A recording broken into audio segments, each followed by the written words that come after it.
Muy buenas Good tardes. afternoon, very good afternoon. Conecten más colegas. Queríamos ya ir dándoles la bienvenida. Muy buenas tardes. Ahí si podríamos poner Good las afternoon. láminas de el evento para poder arrancar. Se Could you los please agradecería. show the first slide? Muy buenos días.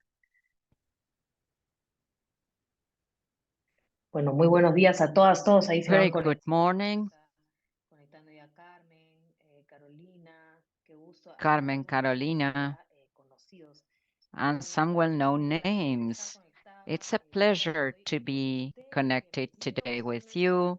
Primera ronda de Welcome. consulta, actores claves del proyecto Thank you Restaurando to la the first Esperanza en Chile. round Mi nombre es of Cassandra Llosa, yo trabajo como this group of analista sessions involucramiento restoring hope in por primera Chile. vez en el programa I mundial de work consultación para el desarrollo del as PNUD en Nueva York. Sin embargo, estoy basada en advisor of Nueva York the y para mí es un UNTP in placer New saludar York. al día For de me, hoy, it's a aunque pleasure ya hemos to tenido be interacción here, con not muchos only de because we ustedes en have el worked proyecto with Expo many of para uso you in comunitario the virtual, ELSA sino que project, también soy de madre chilena, así que but para mí siempre es my un mother is placer Chilean, trabajar so con Chile. it's Así que always a también pleasure to démosle la work with bienvenida a Chile. So Esteban let us Delgado, welcome quien es especialista Esteban en medio Delgado, who is a ambiente, salud en specialist Chile y in the biodiversidad environment en and Nueva Chile, biodiversity quien va a ser of facilitador UNTP conmigo Chile, who de is going to be este the ciclo. Así que Esteban, co-facilitator te doy unos with segundos para me que te presentes y podamos arrancar la of sesión. this session. So, Esteban. Hola Cassandra, muchas gracias. Bienvenida. Buenas Hello, tardes a todos. Cassandra. Esteban, Thank quien se you. encarga de liderar la Welcome. sesión, ¿no? De nuestra primera sesión del proyecto Restaurando la Esperanza en Chile, ¿no? Vamos a estar Thank you for compartiendo being durante la here. tarde del día de hoy This new en project, diferentes sesiones, Restoring ¿no? Hope Así in que Chile. We will be sharing empecemos, ¿no? different Bienvenidos working a todas y a sessions. todos y So, vamos a estar welcome, welcome. trabajando, ¿no? We will be working Pueden together. That's continuar very con la good. presentación. So we can Muchísimas start. gracias, We can Esteban. continue. Entonces, antes de que So, empecemos, quería before we start, reforzar algunos I would aspectos like más to highlight específicos. some Si bien key ya todos logistics somos so the workshop can go expertos smoothly. We are utilizando all Zoom video experts in the platforms, use of todos Zoom and tenemos these video contactos. Va a conferencing haber una platforms. interpretación en Let me tell you that there will be simultáneo en simultaneous inglés, ya que interpretation uno de nuestros into Spanish and into moderadores English because de esta some of sesión our no presenters and hablan experts today español. Así do que not mis speak colegas Spanish. So Verónica my y colleagues, Thais van a ser las Thais and intérpretes. Veronica, will Vamos be a activar la interpreting for interpretación, yo you. también lo voy a hacer. Let's enable Baja la interpretación, interpretation. tienes At un the icono bottom donde of the screen, you have a señala globe inglés. icon. Lo voy a hacer yo If you también. click on Elija el it, idioma de su preferencia. Yo voy a elegir you el can español. Y desde choose the ahí se language, quedan en este Spanish or canal English, para and poder you stay in entender that la sesión. channel Entonces a mí ahora ya me for the whole aparecerá session. abajo So now I el have círculo at the verde y bottom español, ¿no? Ahí Spanish les or Espanol. sugerimos que We mantengan, suggest como les that dije, a you todo choose volumen en este one channel canal and y stay on it en la for medida the de que los duration of the speakers session hablamos to para poder avoid facilitar la technical issues. interpretación, ¿no? Sé que a veces hablamos muy I rápido know aquí en sometimes we Latinoamérica, speak pero very intentamos fast in Latin entender America, todo. so También let's hago try este not to speak esfuerzo that para que haya fast. I make una a huge excelente, effort pero for todo bien con la interpreters to interpretación, interpret. ¿sí? Sobre todo So para los que everything entienden okay? inglés, si me pueden hacer Especially if you are señas listening en to the English español. channel, can Cuando you esté todo do, bien, si pueden Marione, is compartirme. everything fine? Perfecto, ya tengo Okay. una confirmación. Oscar is perfect. Gracias, perfecto. Entonces, si tienen problemas So if you técnicos have technical con la issues plataforma, por favor with the envíen un platform, mensaje please send a privado private a Zoom Marion message Marigo. to Mi compañera Marion nos va a estar Marigo apoyando en el chat también su or información para email poder her at tener marion su correo también en la dot pantalla. marigo. There Y is ahí, her email por on the favor, envíen screen, al chat mensajes para estas rtuntp.org. cuestiones más técnicas que Please do tuvimos not use con the la group plataforma. chat, Sus okay, micrófonos for deberán de ser technical issues. Your silenciados durante microphones will la be sesión. muted Esto va a during ayudar all a sessions. escucharnos entre This will todos. help us ensure our Por speakers supuesto, can si be tienen heard preguntas, clearly. las pueden And of enviar course, if you en el have chat questions, you mientras can los write them in the moderadores Zoom, mientras. Zoom chat box. Luego yo voy a And then citarlos en que sean atendidas o también pueden we will levantar la answer mano them, or you para can que de just raise pronto your yo haga hand mención at a the las end. reacciones You para have que an de icon esta under manera, reactions to mientras raise sea your con su hand. cámara encendida, puede hacer así, levantar la or you can raise your real hand, you know, if you have your camera on. I will be on alert. So, so finally, we are happy to share that we will update all the presentation and recordings in a Google Drive folder.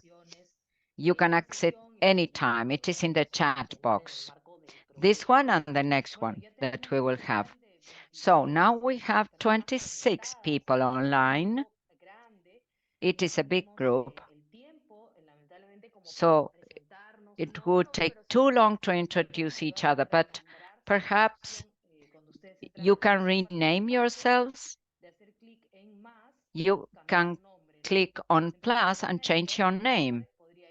Daniel Alvarez could put dash Ministry of the Environment so that we all know who our interlocutors are. Francisco has renamed himself, Esteban as well.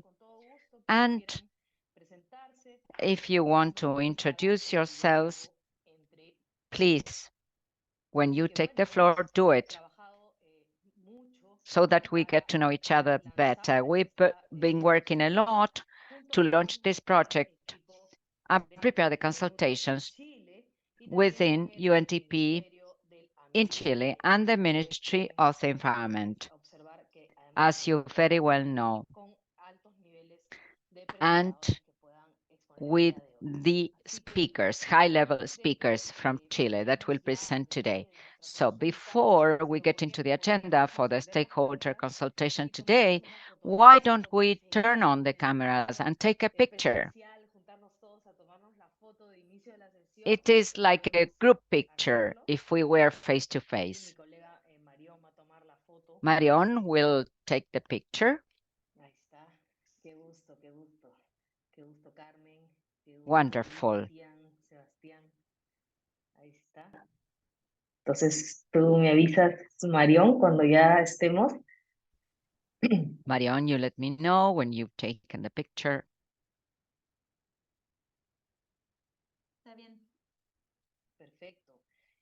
Okay. So now we can officially start the session for today,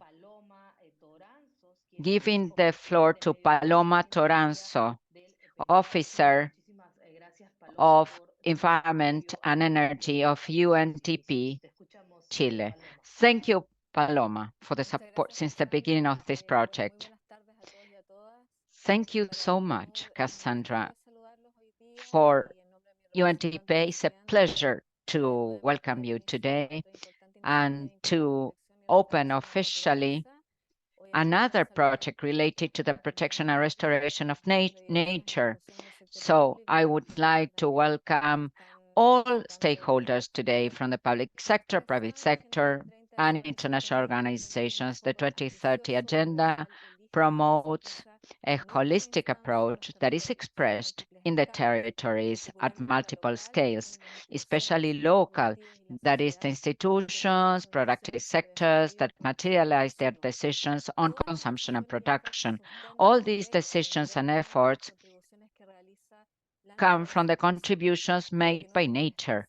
So our welfare is directly linked to the status of the nature, and the goods and services provided by nature. From this angle in Chile, we have to be, we are lucky, but we are worried at the same time. We are lucky because we have exceptional biodiversity that is unique, but concerned because the deterioration trends continue and are speeding up. In this context, all initiatives in order to increase and protect nature are a seed of hope for a better future. There is something in common among the big trends. The degradation processes of ecosystem, desertification, degradation of soil, require a single solution, the restoration of nature at all scales from the local scale to a global scale. Restoration is the key word, and that is reflected on multiple international agreements like the biodiversity, climate change, and degradation of soil. This has been highly valued in the plan on biodiversity so that the commitment exists that by the year 2030, 30% of fresh and seawater ecosystems should be restored, guaranteeing the connectivity and concentrating on priority ecosystems. So UNDP and CDP have partnered in order to implement an approach to prioritize areas for restorations derived or resulting from international frameworks. The application of this approach should help countries to set goals considering biodiversity, climate change, and degradation of the soil, and creating sustained dialogue among the stakeholders. The project that we are going to start today, Restoring Hope, is the materialization of this approach in Chile. With the collaboration of UNDP, we will contribute with the creation of useful knowledge in order to create better policies for restoration purposes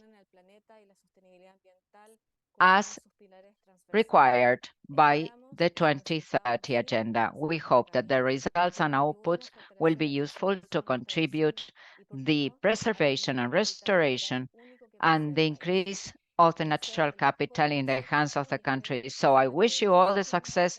Hope this is a useful meeting that will help us create know-how and initiatives in order to have a more sustainable, more inclusive planet. Thank you very much. Thank you, Paloma, for being today and supporting the project. Now let me give the floor to Daniel Alvarez, the head of policies from the Ministry of the Environment. Daniel, please. Thank you, Cassandra. And thank you, Paloma and UNDP,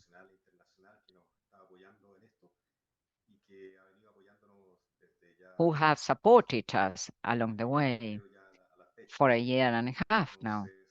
So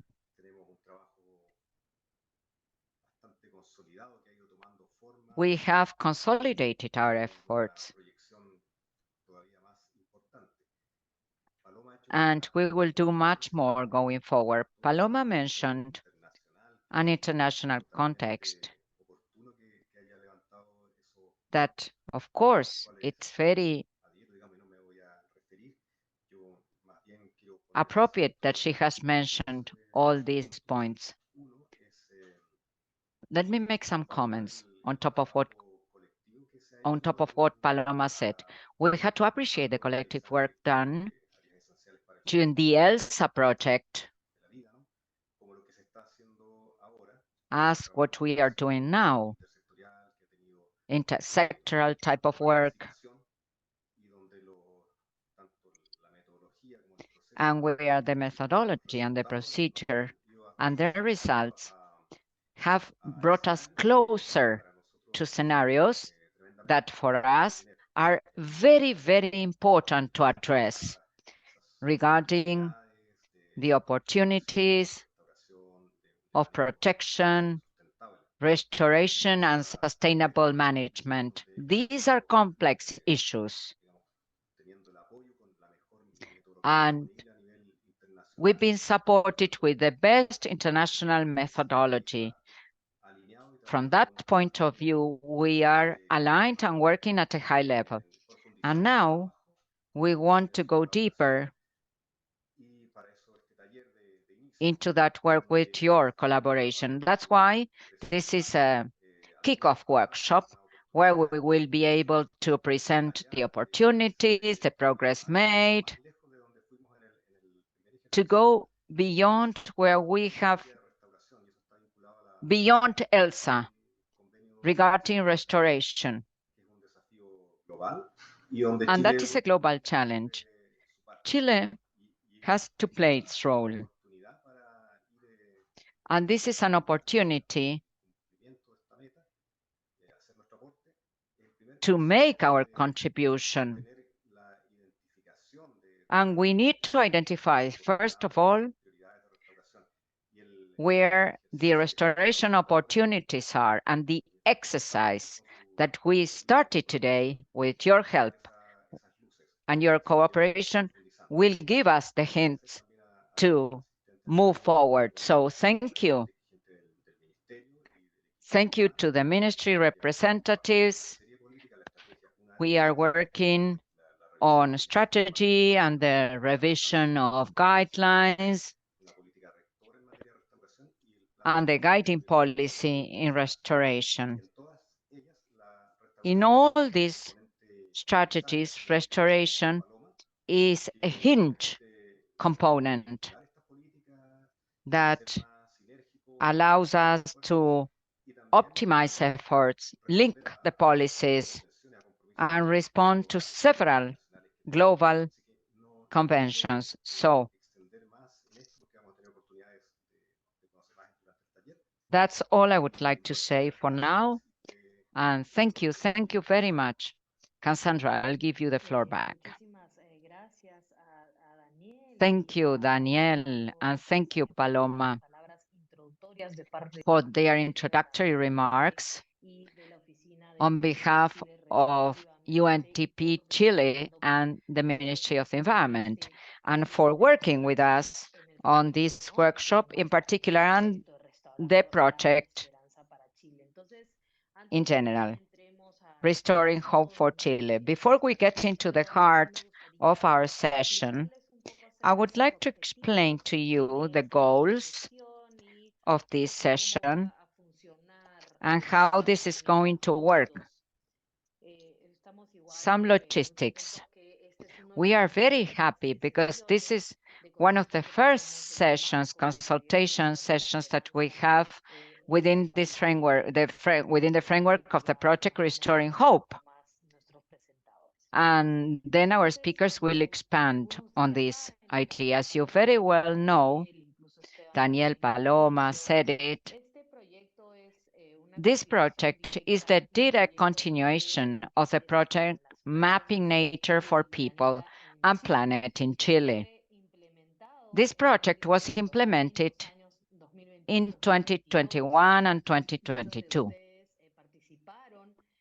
Many of you were involved, and also the global team and the UNTP office were involved. This project tries to identify essential life support areas in Chile, like ELSAs, it's the acronym in English, and which are recommended areas where nature should be either protected, managed, or restored to help Chile achieve its national goals in terms of biodiversity, climate change, and sustainable development.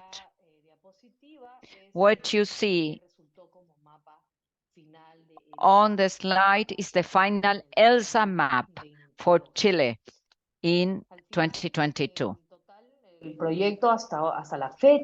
project so far has executed a total of 13 ELSA projects, or 13 of ELSA in 13 countries, with interesting outcomes in each, like in Chile. Enrique Pañagua, Senior Policy Expert for the Nature for Development Program at UNDP, will talk about this. Today, the project Restoring Hope in Chile is a natural continuation, an ELSA Plus, ¿no?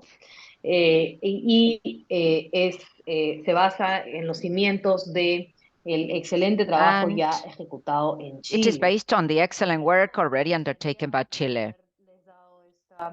Esta gran panorama, explicarles los objetivos But I would like to explain now que tenemos aquí en su I would pantalla like to y review the simplificar workshop y objectives priorizar and los ámbitos format en los que los together. responsables políticos pueden adoptar First, medidas de restauración. to identify and prioritize the fields in which policymakers can adopt restoration measures or take restoration steps.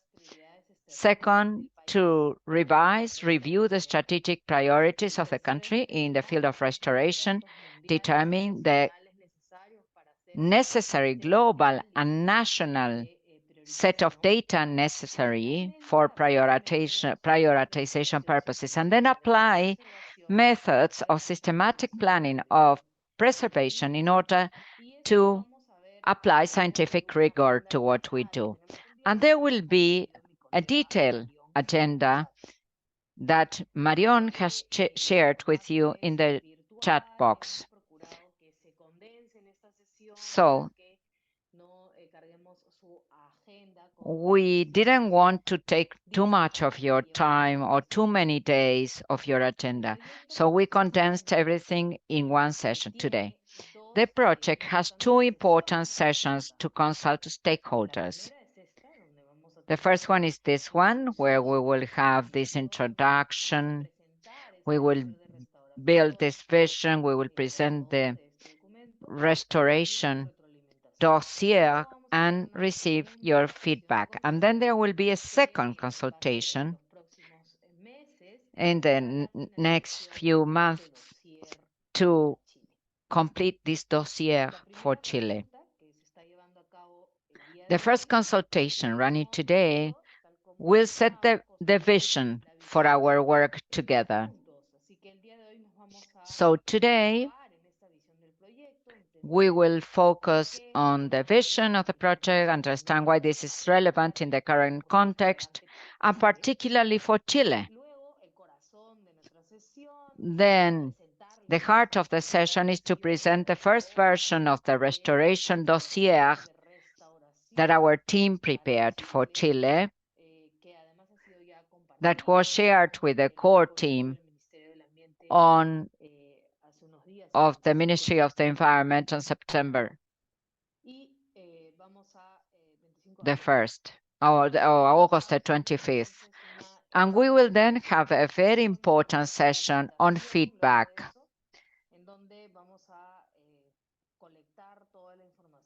where we will collect all the information to finalize this draft and move on to the second consultation and have an improved version based on your contributions. There will be a second feedback session and get to the final. So you will have access to the presentations and everything resulting from this session.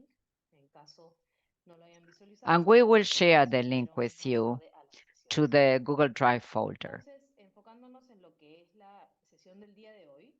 So, back to this workshop, today we will focus on the vision for Chile and understand how the Restoring Hope project can contribute to achieving the priorities in the country through a few presentations and discussion sessions. For that, we will have a presentation from Enrique Paniagua from UNDP Global Program on the vision.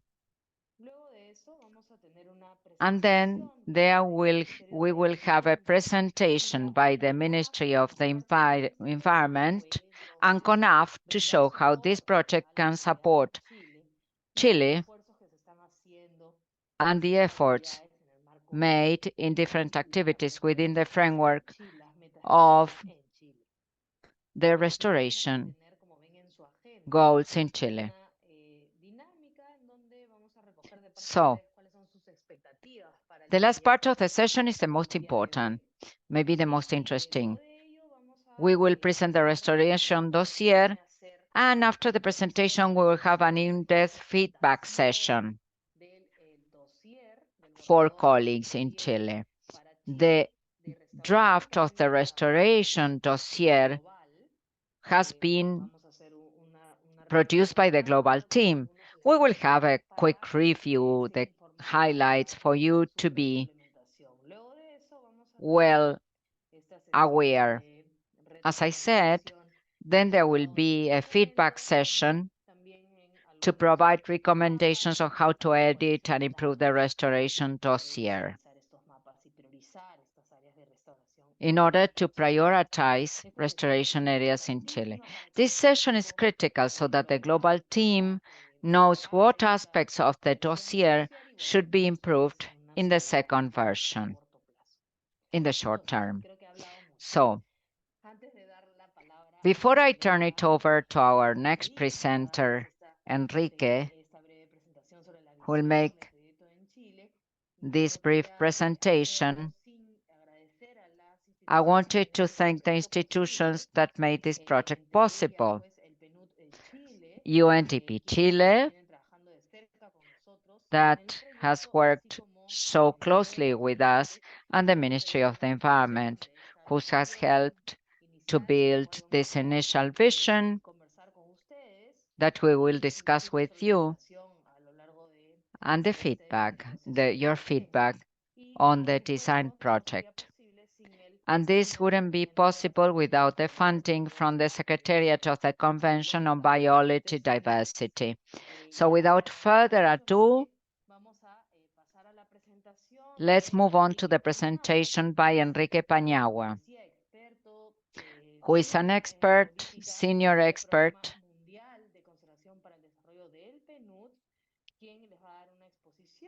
on biodiversity, and he is co-senior policy expert for the Global Program on Nature Development at UNDP. If you have any questions, please enter them in the Zoom chat or raise your hand. Thank you, Cassandra, and thank you for being here with us. Thank you, Daniel, Constanza, for all the work done. So, let me give you an overview of how we got to this point. What's the global outlook and the peculiarities in Chile? So, as Cassandra said, this project is called Restoring Hope because it's very much related to the ELSA maps that are related to the mapping of nature for restoration, protection, and sustainable management. Here we will concentrate on restoration. So let's move on. Now, the outlook is difficult globally. We have 40% of the land that is degraded. This includes cropland, wetlands, dry lands, forests, according to the Convention of Desertification. 30% of the Amazon forest suffers degradation. 75% of coral reefs in the Atlantic are threatened. 1 million, the mangroves, since 2009, we have lost 14% of mangroves. 90% of fisheries are overexploited. We have gone past 4 of the 9 planetary limits.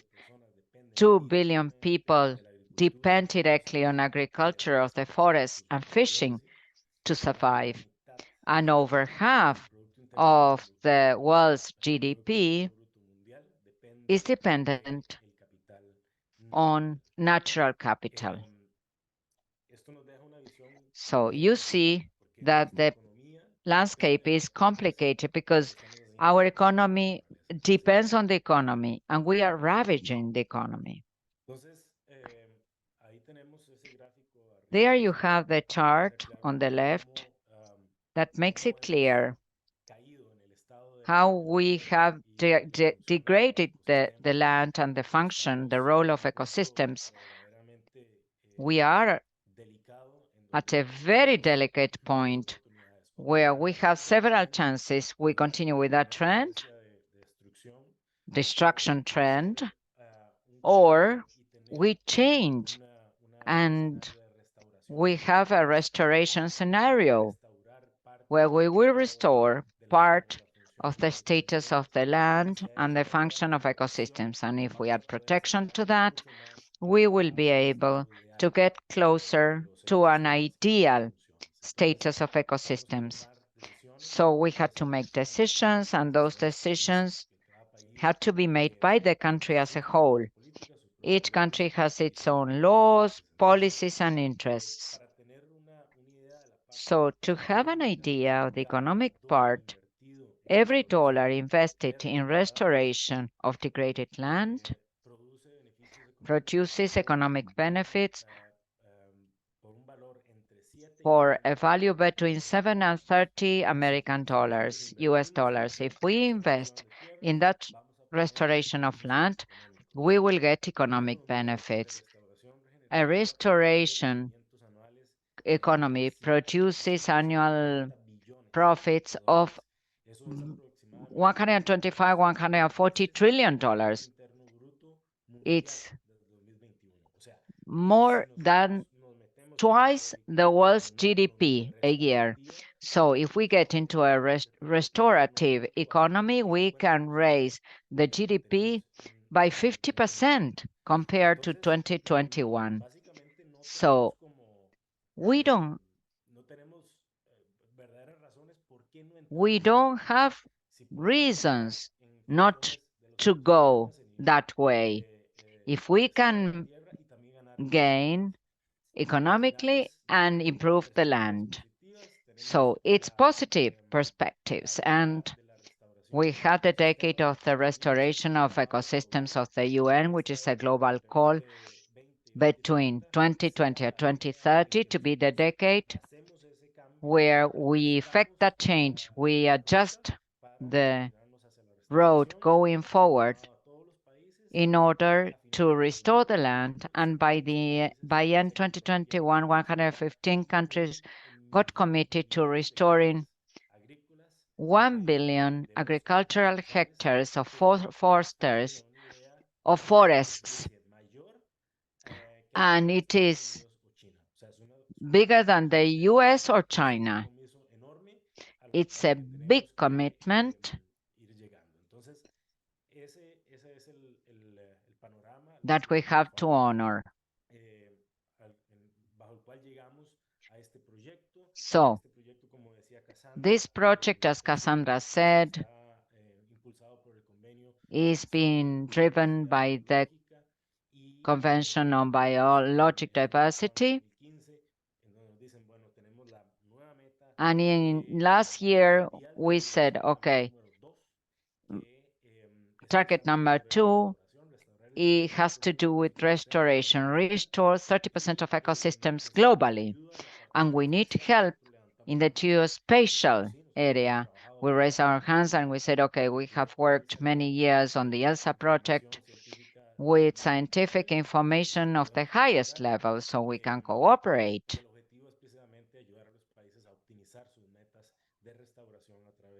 and help countries optimize their restoration targets, understanding the public policy priorities of the country and the necessary geospatial information to be able to identify where to act.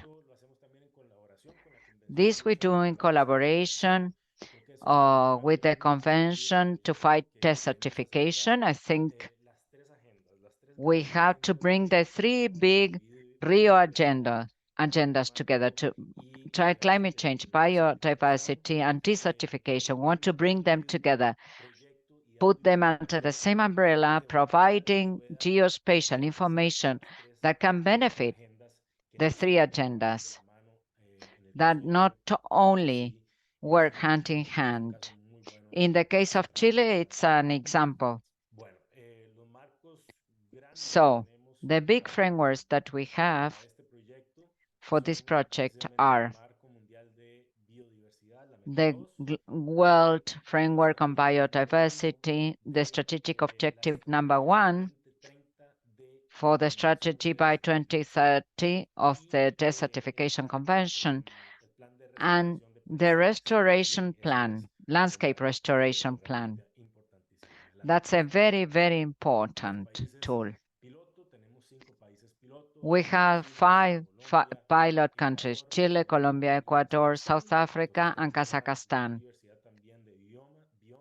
So a great diversity of biomes.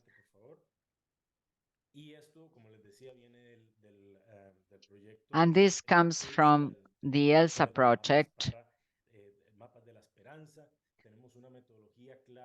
the HOPE map.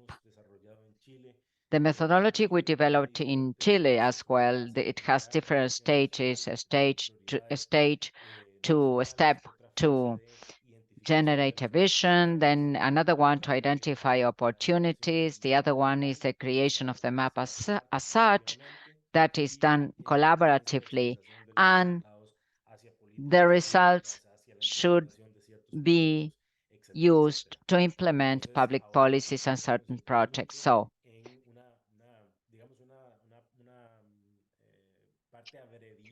So now we are going to focus on a part of this project. We bring a proposal to the table.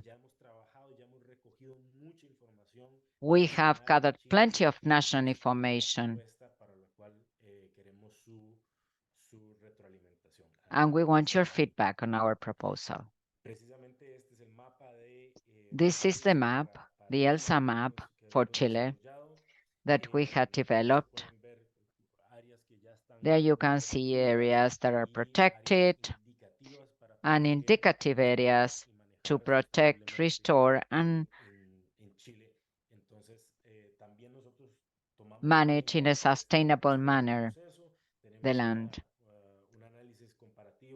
We have a contrastive analysis between the results of this iteration and ELSA's results, and we explain why we have those results. So this is an overview, and thank you very much for being with us.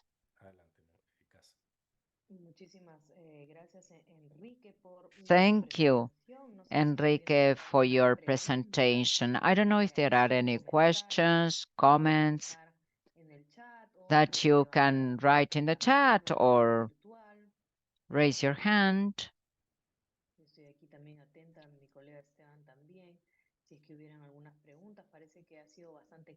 Seems your presentation was... Yes, Daniel, yes, please. Only a question. Cassandra, Enrique.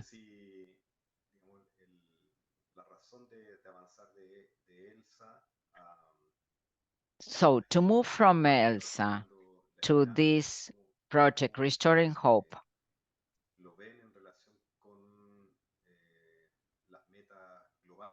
how is this related to the global, to the goals, the Sustainable Development Goals?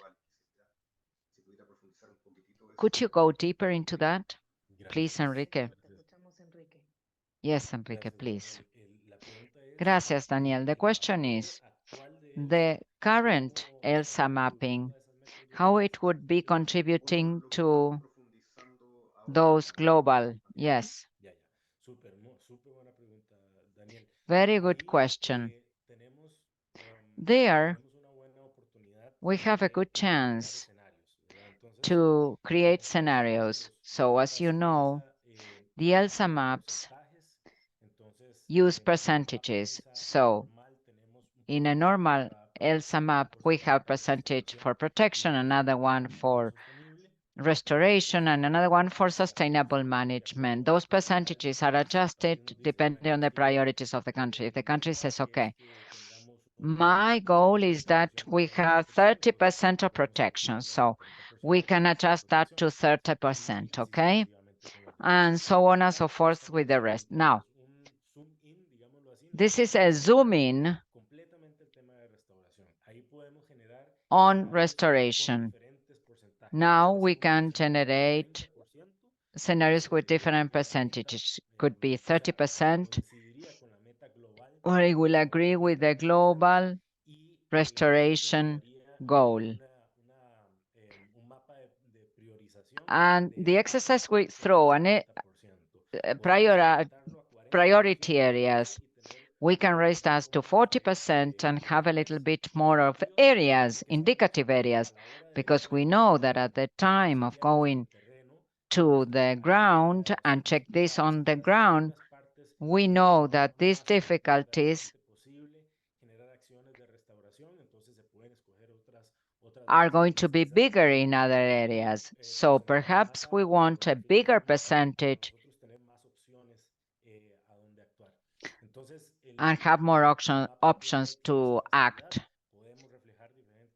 We can show different percentages and do it with the 30%. Now it's 30%. And priorities now nationally are 1 million hectares. So we will reflect that million hectares. We want to see them. We have scenario number 1, number 2, 30%, scenario number 3, 40%. Yes, we can do that perfectly well. Thank you, Enrique and Daniel, for your questions. Now, Constanza Tropa from CONAF will present how this project can contribute to restoration priorities in Chile. Constanza Tropa from CONAF and Daniel from the Ministry of the Environment. Thank you. Thank you very much. Constanza will start and then I will follow. Thank you very much. Good afternoon. Can you hear me well? Sí, perfecto. Perfecto. Bueno, muchas gracias también por la invitación. Thank you for the invitation. What we want to show is how to contribute to the restoration priorities. We would like to show some considerations extracted from the Ministry of Agriculture together with the Ministry of the Environment. Okay, very well. First, the National Restoration Plan was linked to the agenda that we had related to climate change. Because when we were making the contributions, national determined contributions, and we were producing the climate change framework law. Since 2016, we started to work, we've been working on the restoration plan, landscape scaling, and there are some previous considerations. For instance, the updating in 2020 considered as part of the GNS for the first time the target of the restoration. And then we had the climate change strategy. It was one of the main instruments or first instruments concerning climate change. And the target by 2025 has to be updated. And the year 2030, we hope we will reach 1 million hectares of restoration actions, nationally speaking, by the year 2050 to reach carbon neutrality. Vinculado a lo anterior es que las metas de mitigación principalmente. Related to that is that the mitigation goals have to do with being able to counteract climate change. When we speak about restoration, what we want to also include are long-term public policies. So despite landscape uh, forest recovery is part of the landscape forest recovery, and others are part of our framework law. And within the law, part of the climate ambition that we have has to do with forestry. Thus, we wanted to join this mission because we wanted to go from 100,000 hectares that we committed to 200,000 hectares. But in addition to that, there's a permanent forest cover that is comprised by endemic species, and that also comprise 3 to 4 million tons of CO2 yearly by 2030. So we want to go from 100,000 hectares to 200,000 hectares for management and recovery. That represents 2.9 CO2 million tons of CO2 by 2030. So as I mentioned, we do have another goal, which is reduction of emissions. And this is the result of degradation and deforestation of our native forests by 25%. So given the UN climate framework, and the Maule region to the Lagos region is what we want to encompass as part of this. So in addition to our landscape restoration plan, we have a two-part goal. One is to have our national restoration plan, which passed in December 2021. And part two of that plan has to do with initiating restoration projects where we will be able to address those areas that are more vulnerable economically, socially, and environmentally. So the approval of this national restoration plan also implied a collaborative plan that included many stakeholders. And in 2016, this agenda was already being elaborated. But in 2017, given our wildfires, 100,000 hectares of different land uses were impacted, but mainly forests.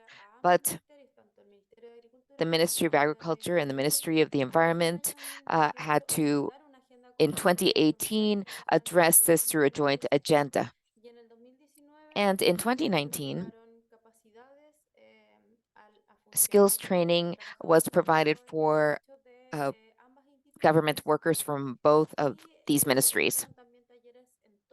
And workshops were held in the 16 regions of the country to be able to apply this plan throughout the country. So in addition to the different stakeholders that were included, we devised a document that described the restoration plan, and it was also submitted for consultation, citizen consultation, and gender perspective and climate change, because we do think that restoration initiatives have to have a gender focus when it's implemented to be able to fulfill the requirement of our public policies. And it has to have a human rights focus as well. So in 2021, this bill was presented to the to the minister. It was approved unanimously on December 22nd. So here we see a picture of the stakeholders that launched the plan. It's this year. So we had the Ministry of Agriculture, Ministry of the Environment, and the Minister of Housing and Urban Development. And this shows that this is a tripartite focus because it involves different land uses. And we were able to, coordinate this within the country to be able to address deforestation. But what's the main objective of our restoration plan? Well, overall, as my slide mentions, it includes rehabilitation of our eroded soil. We have to remember that 23% of our national territory is impacted by drought and desertification, based on the last report. And we also have to consider that 26% of our land is at risk for drought. So together with the World Bank, we worked on a project to be able to address these types of degradation of catastrophes and conservation and protection of land areas that have ecological value for conservation purposes. So this definition can change through time because 40 years back, perhaps wildfires weren't as vast as they are now, or flooding wasn't as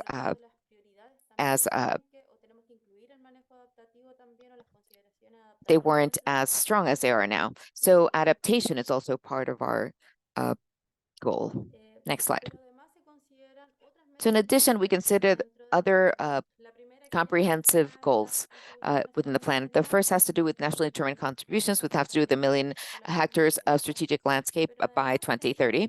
And then we also are considering different degradation factors or factors that are at risk or under threat. So it's not only about restoring and performing different actions, but we have to also consider other factors.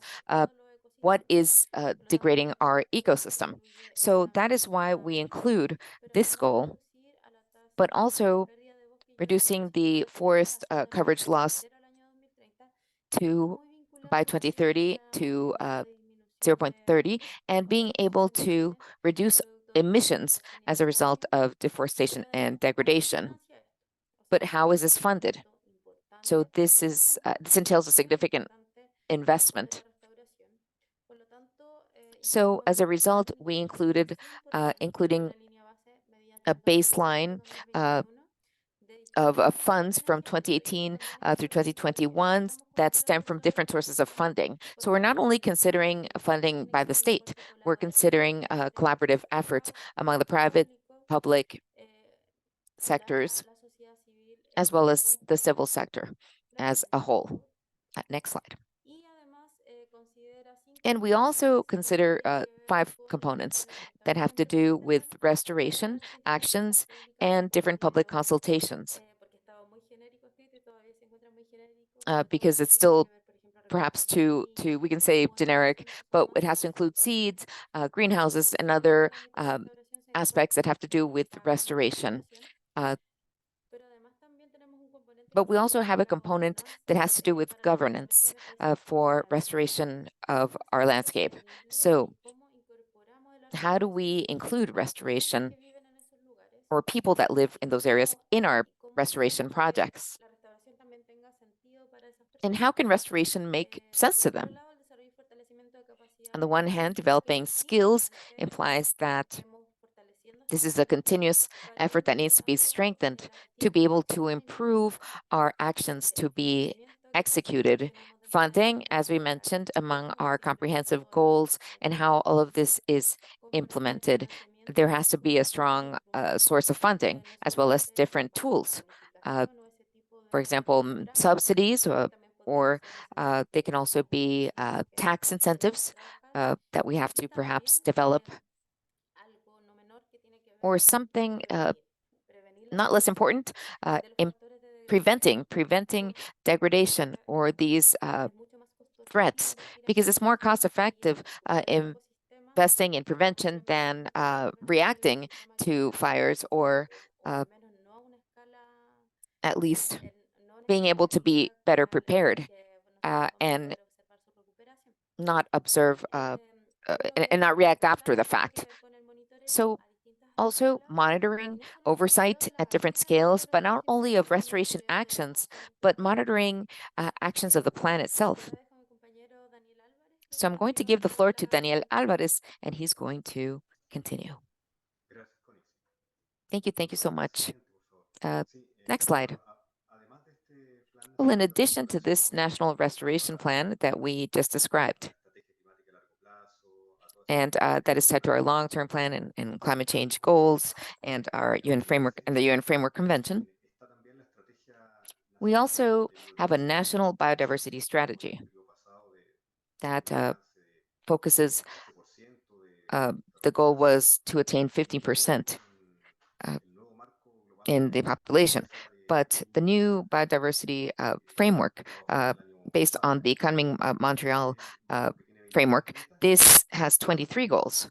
And among these goals, there's goal 2 that has to do with ensuring that at least 30% that ecosystem in the coast and degraded areas are the object or will be restored to improve the biodiversity of ecosystems and better ecological connectivity.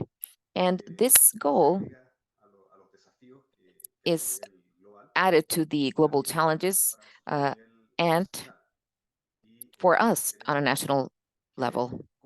So we have to be able to contribute and see where the countries have the possibility of contributing to attaining these goals. And this first requires a clarity of where our efforts should be targeted. And that's what we refer to as a bottleneck or a challenge, which is part of the bottleneck is attaining good strategic or defining strategic landscapes to restore and being able to spatially identify these areas on a national level. And potential areas, perhaps, these are areas that we can restore, not necessarily. Does it mean that actions are going to be taken if we prioritize them, but at least basically identifying as a start to be able to focus our actions better. For example, we are law for nature, for example, that's published in the official register. That's excellent news. The law, well, entails the concept or the definition of degraded areas. That is a part of the scenario. So that's why we speak about other types of classifications. Now, it doesn't mean that we're going to be able to use these through time. We have to adapt them through time. Next.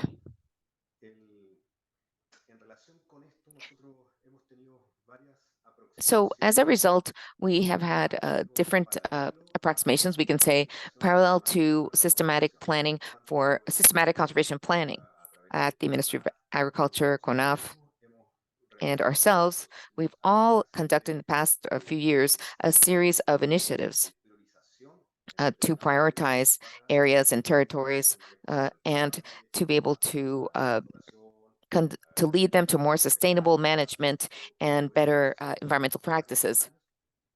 And we've been working on this for various years now. And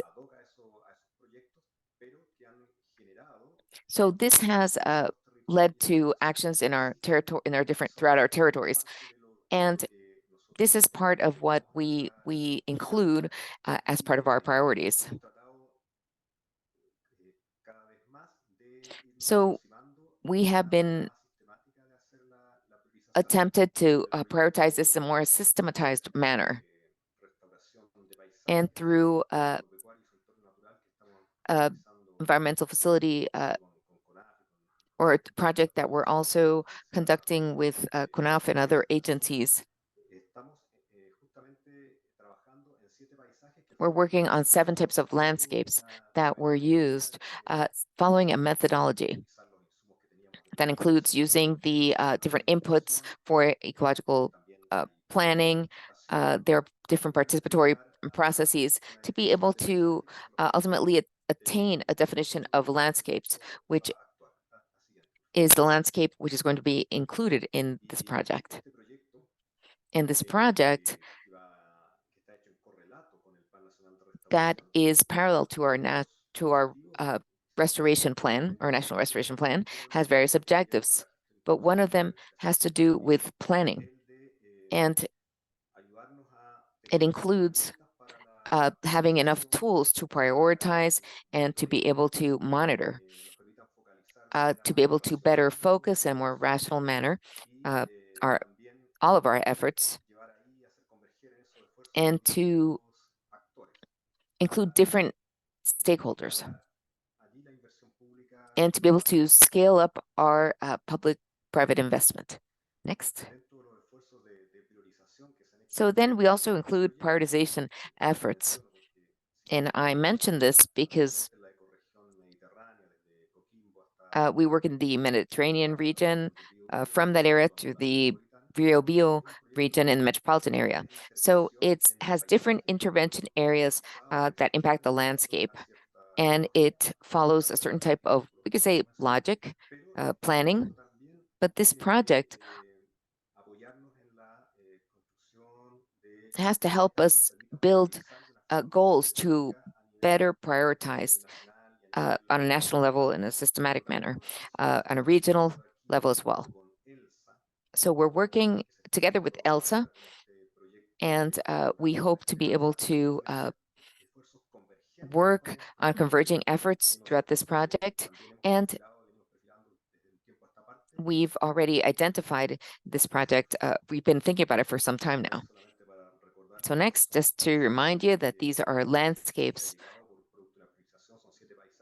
that there's seven landscapes in 6 regions. And these are areas that we want to effectively restore. It's an initiative that we've identified, and it has, we could say, the more defined restoration profile. We could say textbook definition. And given the environmental facility project and the UNDP effort, we can go to the next slide also. We have different economic instruments and tools to support biodiversity conservation and ecosystem and payment for ecosystem services and sustainable development. So this project also aims to work among different territories, which are landscapes which have been prioritized, such as the coastal sea land, the coastal areas, the more Valparaiso, and working on rural drinking water in rural areas. For example, these are prioritized areas because they have an economic and social impact. They're vulnerable, and they are part of our efforts that we recognize on a country level that need to be addressed, and we need to be able to better organize our conservation plans in these areas. So together with the ELSA and the excellent work with the UNDP has been systematic conservation planning, where these initiatives, the initiatives I mentioned and others that I haven't mentioned, but that the Ministry of Agriculture is working on.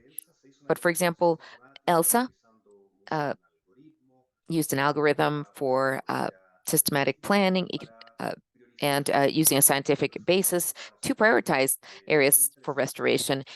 We garnered interesting results because it kind of helps us look further beyond just that single window scenario, and just gives us this palette of possibilities, a different plethora of options that we can use and focus our decisions in different areas based on this prioritization method.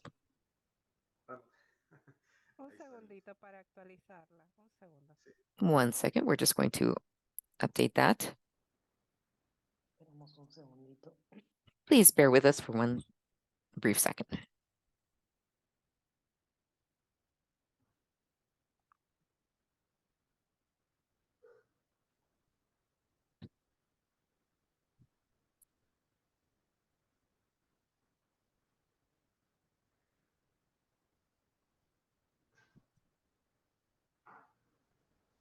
Ahí sí. Bueno, continúo, no sé si no se explica bien, no importa, quizás no es tan relevante, pero acá están mostrados, digamos, en síntesis los mapas ELSA en 3 escenarios, So there are three scenarios here that we can address. And if we analyze this, the different variables, we can see that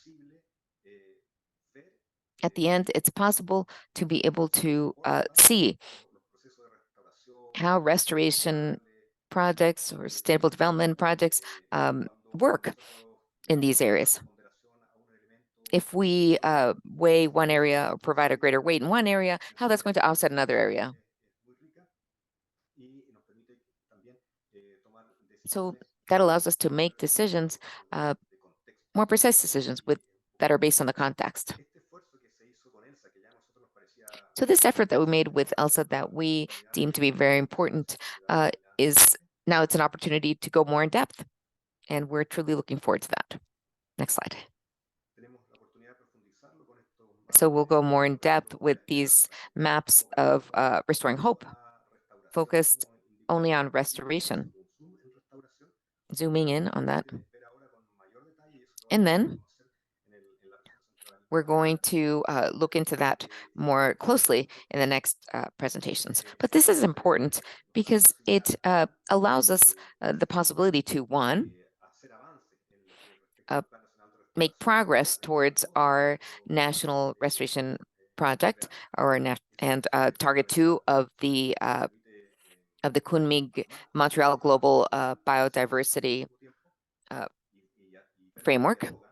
And it allows us to dialogue to discuss this on a national level based on the premise that Enrique just mentioned.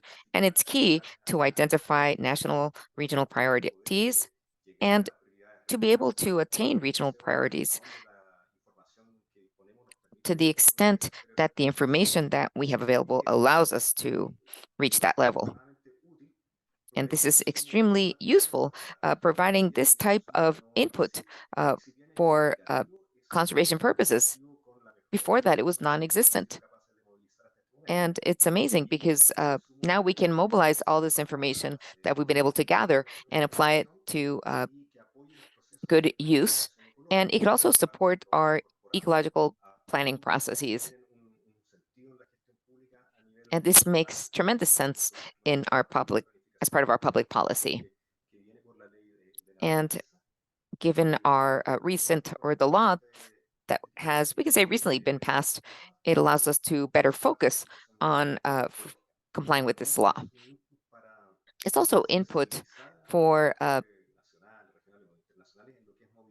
providing better know-how for our national stakeholders and mobilization of resources, we can say, as well as provide clues for better restoration monitoring and achieve our goals.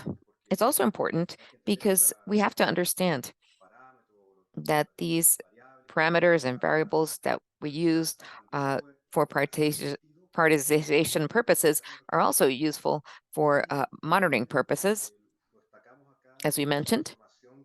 And it's important for we can call it our information, it provides good information for our National Capital Committee that was created for this purpose. And it's going to help us pinpoint the areas that we need to address. So this is something that will be particularly useful for a discussion with regard to this committee. So there are plenty of opportunities. And one of these has to do with the National Chile Nature Fund. So these are my last slide. And it provides an opportunity to inform the Chile Nature Fund as to the opportunities and the options, as well as solutions to target restoration efforts. And this fund, that is a private fund, will be able to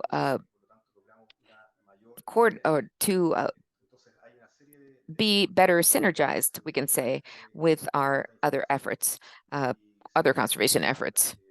So we could provide better synergies in that regard. So that's the end of my presentation, and thanks so much for your attention. Oh, thank you so much, Daniel, for that excellent presentation. If you have any questions, please feel free to raise your hand, or you can also place your question in the chat. We're a bit behind in our session, but we can definitely answer your questions if you have any. Okay, if not, I guess everything has been crystal clear. But the channel for comments and consultations, it remains open.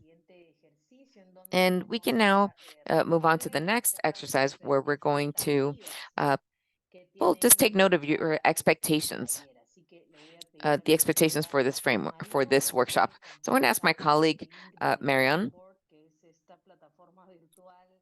to drop the Jamboard link in the chat. Remember, Jamboard is we could say like a Blackboard where we'll be able to place our comments on virtual sticky Post-it notes. So these Post-its are very valuable to help us understand your expectations. They're in English, but you could write your expectations in Spanish, no problem. We will translate them. So to the left, you see the options of clicking on the Post-it and adding one of your expectations. So we're going to click on the Post-it, and whoever's sharing their screen, Monica, for example, can click on the Post-it to the left under the arrow. And you can see that you can jot down your expectations, your hopes with regard to this workshop, and that will help us tremendously in our planning. So please do not be shy and go ahead and take 5-10 minutes just to do this. So we can just wait, not all at once, but go ahead and add your comments. Esteban, you want to be the first brave soul, or do you have a question?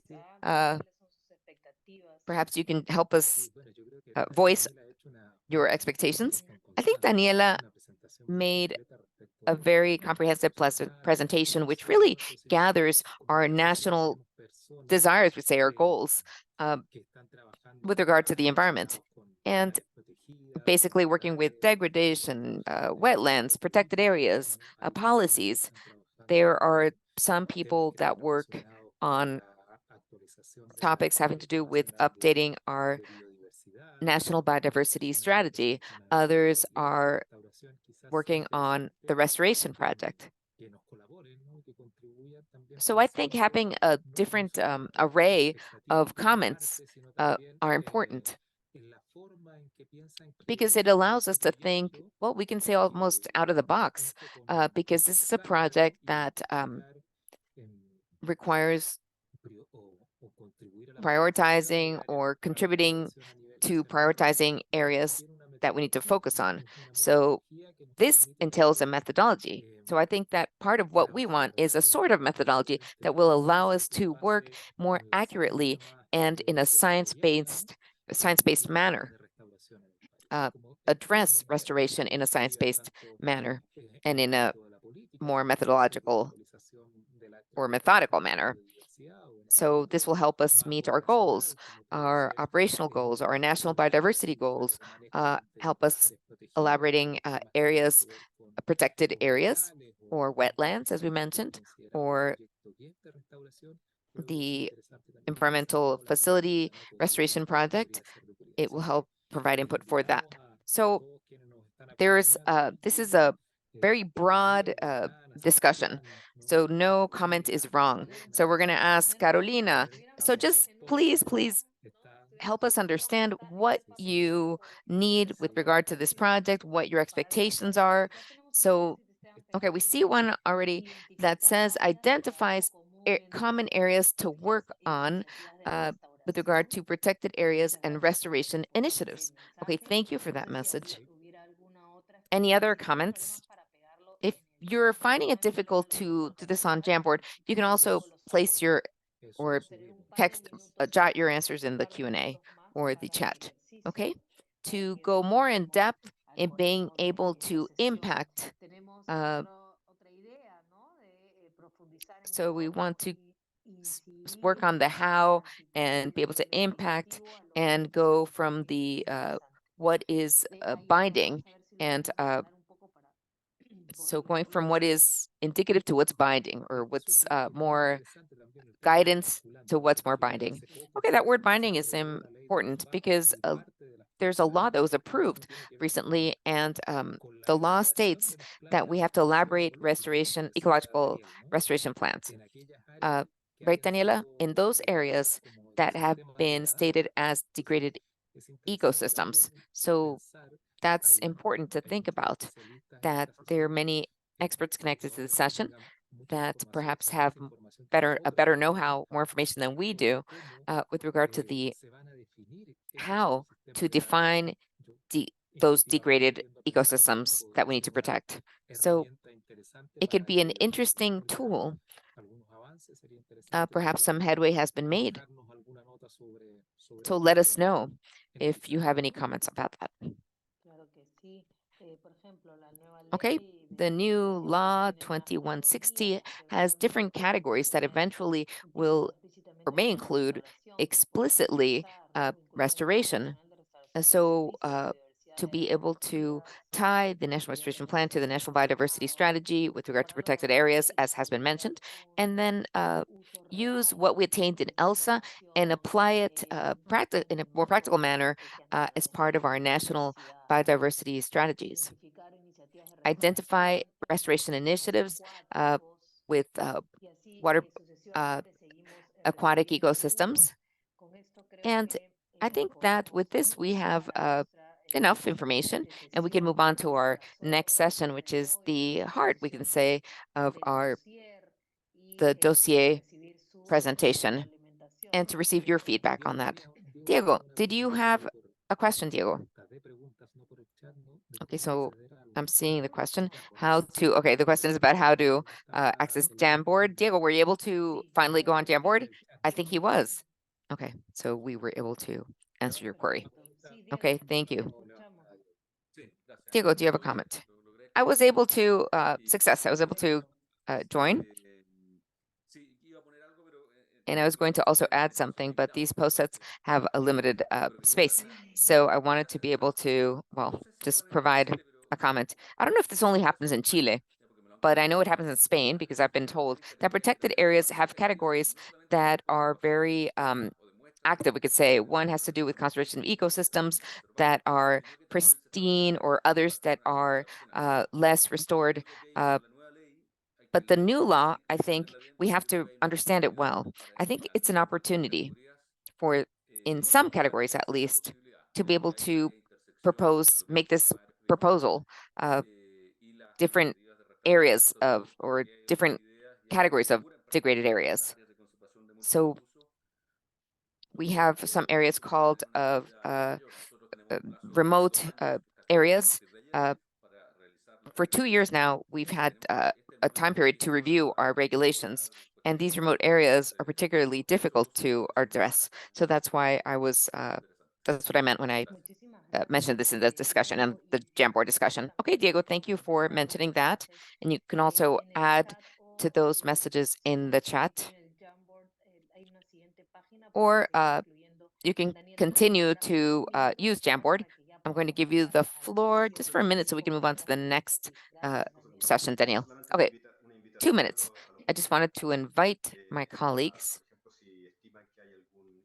to just mention that if there's some sort of an input that can help us improve information or update information, please feel free to mention that as well. Because it's essential to look at this in a credible manner, that we're using the best possible information. Maybe it's not the best possible, but it's best as with regards to what we have at this point in time. So that's what I refer to as best. Just wanted to mention that. Okay, thank you, Daniel. All right. Thank you for your comment. It's important, definitely. And more post-its are coming in, having to do with everyone's expectations. Thanks so much. Now the scientific team is reading this, and we will continue to read this even after the meeting to better hone our efforts and target our efforts with regard to Chile. So we're going to now look at the presentation on restoring the dossier for restoring hope in Chile. Now, as part of this session,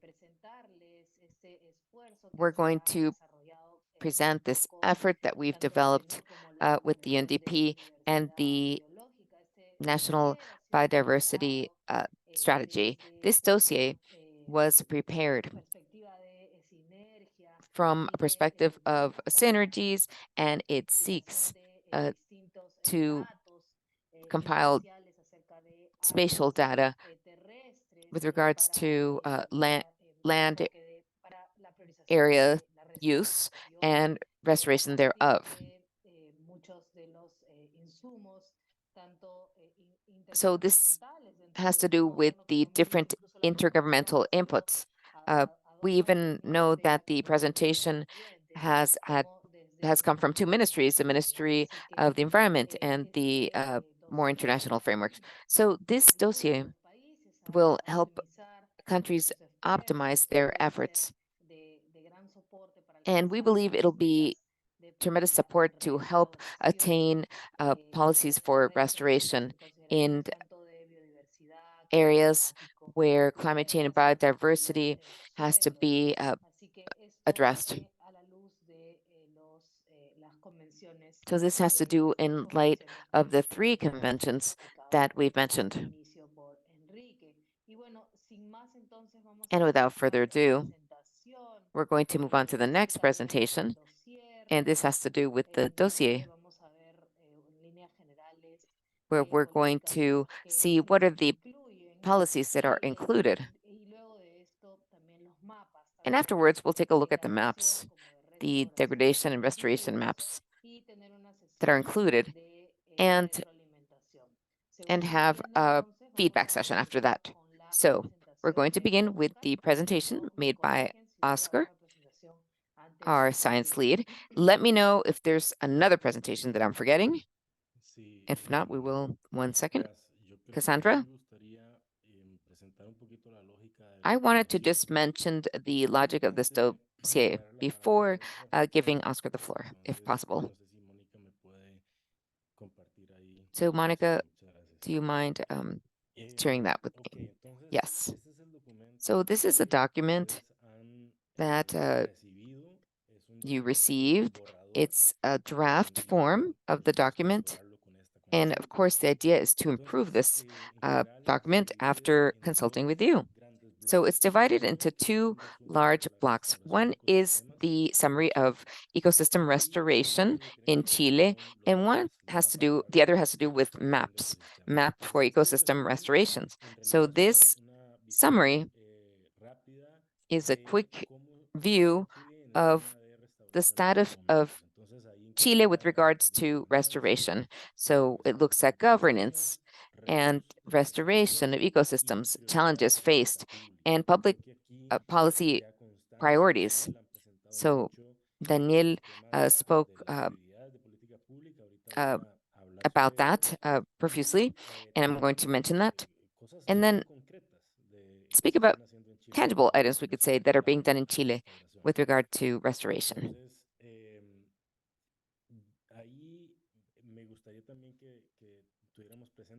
I'd also like you to remember that in part 2, that Oscar and the colleagues from the science team are going to focus on, we also include maps that are divided in the view of the current status of Chile and opportunities of restoration, potential benefits, climate risks having to do with restoration, and the different exercise that we've implemented. So the idea is to have a broad view as to the public policy priorities and what the country wants, and then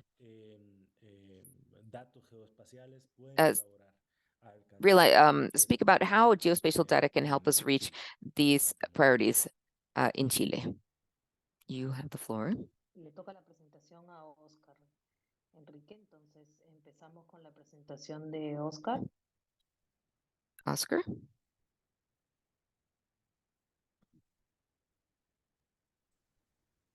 Thank you, Cassandra. I have a presentation that I'd like to share. If somebody's able to load that up, that would be great. Okay, thank you, Monica.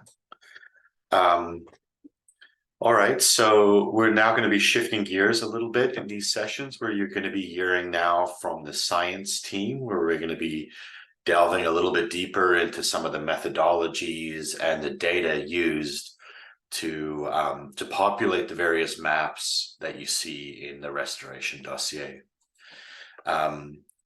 Before jumping into it, I do just want to say that the presentations so far today have really highlighted how complex and multifaceted it is to think about restoration priorities in Chile.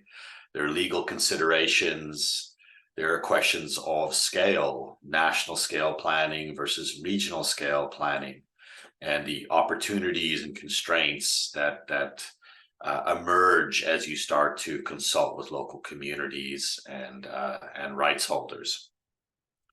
So I just want to say that we hope that this process of developing restoration policy in Chile, that our contribution would be just around really harnessing the spatial data to use it to help inform restoration priorities that can maximize benefits in Chile. That's really our objective. So my presentation today, I'm going to kind of just give, well, this first one, you'll see me twice. The first presentation, I'm going to kind of break down some of the logic underpinning the dossier. It's really to identify restoration priorities through a series of 6 steps. So I'm just going to give an overview of those steps and some of the methodology and data used in the dossier. We'll then have follow-up presentations that dive deeper into the methodology and data used in the various sections of the dossier. At the end of this presentation, we'll have some time for feedback and discussion.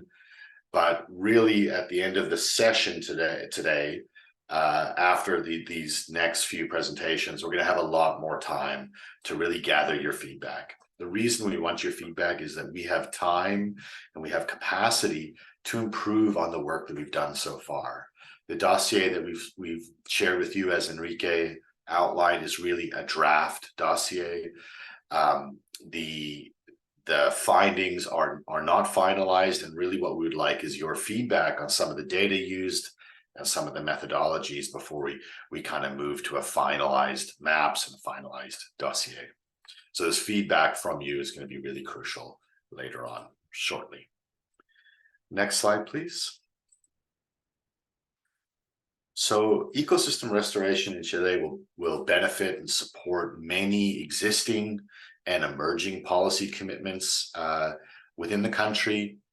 But I would just like to tie back the overall framing for this work in the dossier is to support the target 2 of the Kunming Montreal Global Biodiversity Framework, which is this restoration of 30% of degraded areas. Now, I just want to point out part of this commitment in blue. We see the commitment we talk about most commonly, but following that text in white, we can see some of the other qualitative aspects of this target. And that is that restoration should enhance biodiversity and ecosystem functions and services, ecological integrity, and connectivity. This is a nod to the fact that restoration has many diverse benefits. Now, a lot of our focus in harnessing spatial data is trying to quantify those benefits of restoration and trying to identify priorities for restoration that can maximize those diverse benefits that you see right here within the target 2 of the GBF. Next slide, please. Okay, so the dossier, some of you hopefully have had time to look through it. You kind of see the structure of some of the answers or the draft answers that we provide within the dossier. really those answers were guided by initially a series of questions. The four most important foundational questions for the dossier is really, it's kind of starting how Enrique started these sessions, which is to look at, well, where in the country is degraded before we start thinking about restoration and priorities. It's just taking a look at what's the current state. The next question is, well, given the current state, where are there opportunities and constraints for undertaking ecosystem restoration? The third question that guided us was, well, what are some of the trade-offs that should be considered when thinking about restoration priorities? And then finally, ultimately, what we wanted to know is, based on all these spatial data and the questions above, where are the 30% of degraded terrestrial ecosystems that are the greatest priorities for effective restoration? So these were our guiding questions and really underpinned all the work within the dossier. Next slide, please. So there's quite a lot within the dossier, but there is what we've tried to develop as a logical structure to the information that's contained within it. And this is a logic that can help guide the priority setting for identifying these places to restore. So the six steps, the starting place was to really map potential habitat distributions within Chile. Before even mapping degradation, we need to understand what's the baseline of ecosystems across the country. Following on to the next step was to identify opportunities for restoration of those ecosystems. The next step was, okay, once we know the baseline and opportunities for restoration, what might be the benefits of restoration? And the vast majority of the spatial data that we worked with was used to map those potential benefits of restoration. The next two steps were around some of the trade-offs from restoration. This is the costs of restoration, as well as some of the climate resilience considerations. These steps, I'm going to talk about them in my presentation, but these steps are currently not really carried out within the current dossier. We have started on thinking about these, but we'd like your feedback before bringing them fully in. And then the sixth step is to actually identify restoration priorities. Even though that's our initial mission, it's not where we start, it's really where we end up after we work our way through these steps. Next slide, please. So that's step one of the dossier, was to, again, map the potential habitat distributions for Chile. The idea here is to set the context for what natural ecosystems look like across the country, and therefore what might be realistic aims of specific restoration actions. The restoration can look very different within the country. The data that we used to map these potential habitat distributions was adopted the IUCN, the International Union for the Conservation of Nature, classifications of habitat, and it's from this source here listed in the slide. The results of this mapping you can see in the right panel of this slide. You can see that Chile is quite diverse. Obviously, a lot of the country is desert and rocky areas where restoration might look very different than some of the other ecosystems, like the forested areas and the shrublands that you see in green and orange within Chile. So these potential habitats basically represent, based on the soil and the climate, what would naturally occur across Chile without human habitat alterations. So this map serves as the baseline for thinking about what trajectories restoration might take within Chile. Next slide, please.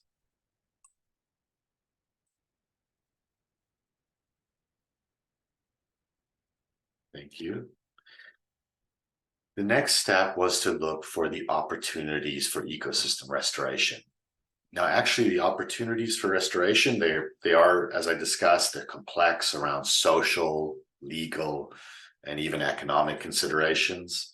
When we think about opportunities for restoration within our work with spatial data, we're really just looking at areas that have been degraded within Chile. Now, these are the places, just from a spatial data perspective, that might be opportunities for restoration.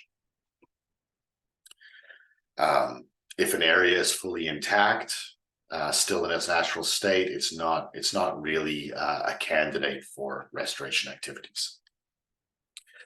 Now, my colleague Scott Atkinson will have a presentation after this one for me, where he'll really unpack the work that he led to map degraded areas in Chile.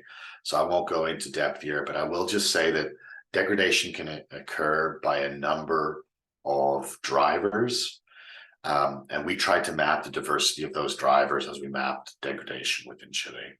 This includes reduced land productivity for any number of reasons, changes to soil quality, changes to climate, changes to land use, for instance, conversion to agriculture or urban areas, as well as other forms of human footprint that can degrade ecosystems without fully converting them. So Scott considered all three of these forms of degradation in the mapping that he'll talk about next. Next slide, please. Thank you. Our third step, and really the largest part of the dossier, was to map the potential benefits of restoration. Now restoration can benefit biodiversity, can benefit climate change mitigation as well as adaptation, and it can benefit ecosystem services and local communities' well-being. So we gathered 17 primarily national data sources to map these diverse benefits. The basis for this work is the work that we undertook with the national partners in Chile to map environmental values for the essential life support areas work. I'm not going to unpack all of these 17 layers right now.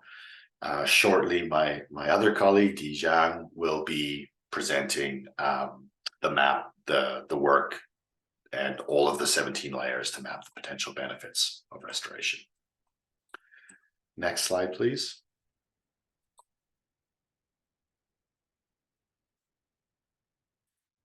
Thank you.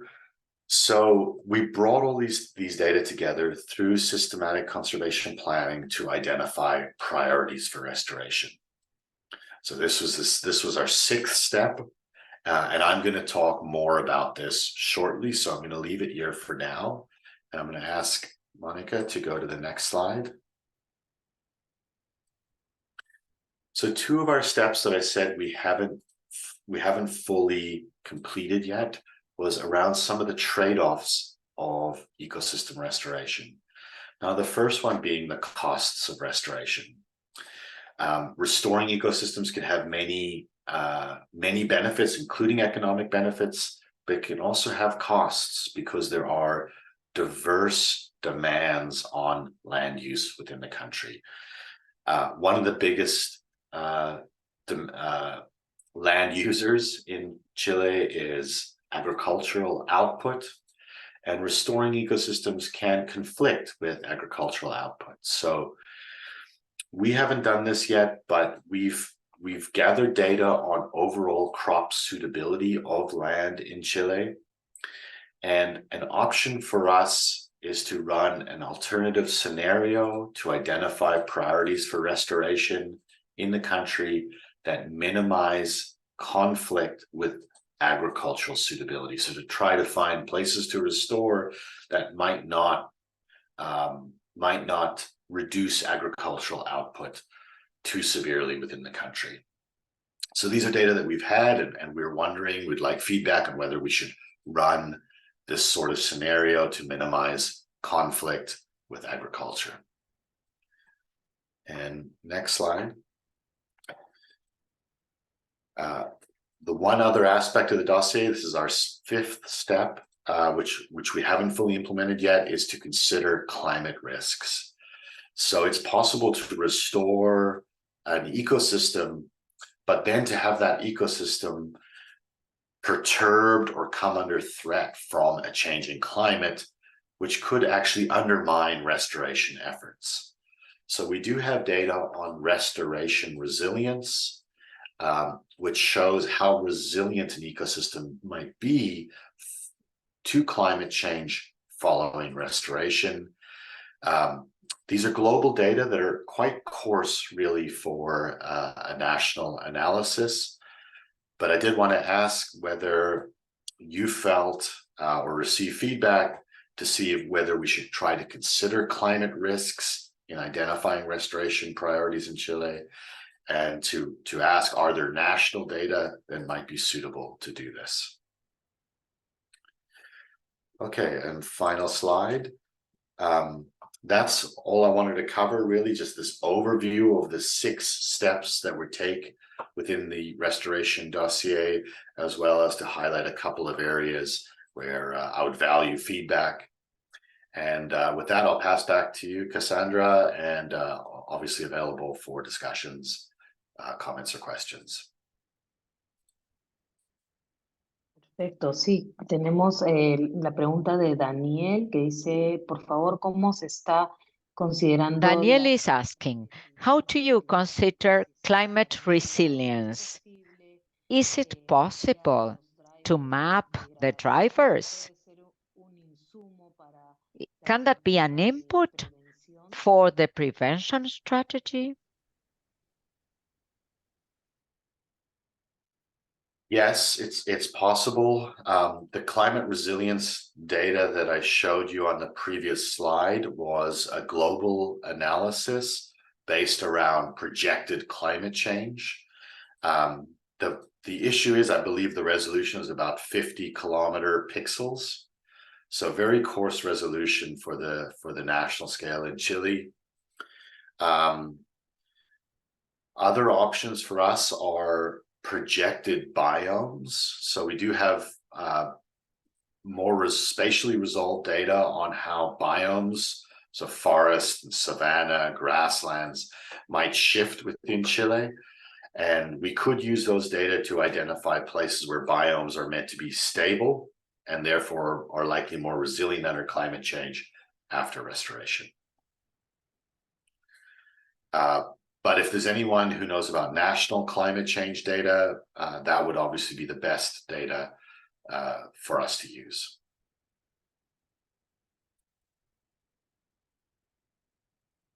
Muchas gracias, Oscar. Nos complementa Daniel. Thank you, Oscar. Daniel says it would be interesting to space those places where there are opportunities to recover ecosystems at a pristine level, and those where you require different approaches. Daniel is raising his hand, and then we move on to Scott's presentation. Yes, Daniel, please. Thank you, Oscar. Yes, there are several questions, but about climate resilience, I made this question because we are working on a plan on climate adaptation to biodiversity, and it's part of the biodiversity framework strategy, climate change, adaptation. So if possible, to include that, it would be great. Through ArtClean, which is a platform, we deliver input.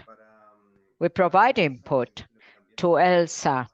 And I think for these maps on which you're working now, ArtClean is the name of the platform. Perhaps we can provide new input that supplement the input we provided on that occasion. Perhaps we can provide you with that input. That would give you new mapping elements on climate change. And then, in terms of ecosystems, I believe there are some ecosystem categories of the IUCN. It's very good because it's a common language that we can use. But there are also categories that we use in Chile, and we pointed that out when we worked on ELSA, that is the Priscophilures, I think he said, ecosystems. It is 127 ecosystems. They are potential ecosystems. And there is another classification used by aquatic ecosystem colleagues. What aquatic or water continental ecosystems, divisions or classifications, if that could be integrated, of course, notwithstanding that, we can use the IUCN mapping database. That's very interesting. Now, if we use the national ecosystem classification, would be closer to our environment. Oscar, perhaps you would like to say anything to react to his comments, and then we can move on to Scott's presentation.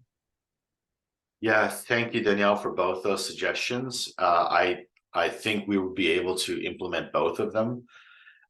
We'll follow up for the national classification of ecosystems, as well as the ArcNIM data. We prefer to use a national classification as it will align better with your work and the work of others in the country. And as I highlighted, the climate data that we had from the global source really isn't resolved enough. So we'll look directly at the ArcNIM data and integrating it for the second version of the dossier. Thank you for flagging both of those. Muchas gracias, Oscar, Daniel, y a todos por. Thank you, Oscar, Daniel, for your presentations. And now we move on to the second presentation to be made by Scott, who will present on the data and the methods used for degraded areas in Chile. He's not here with us today because he lives in Australia, the other side of the world, but we have a video. So, Monica, you can play the video.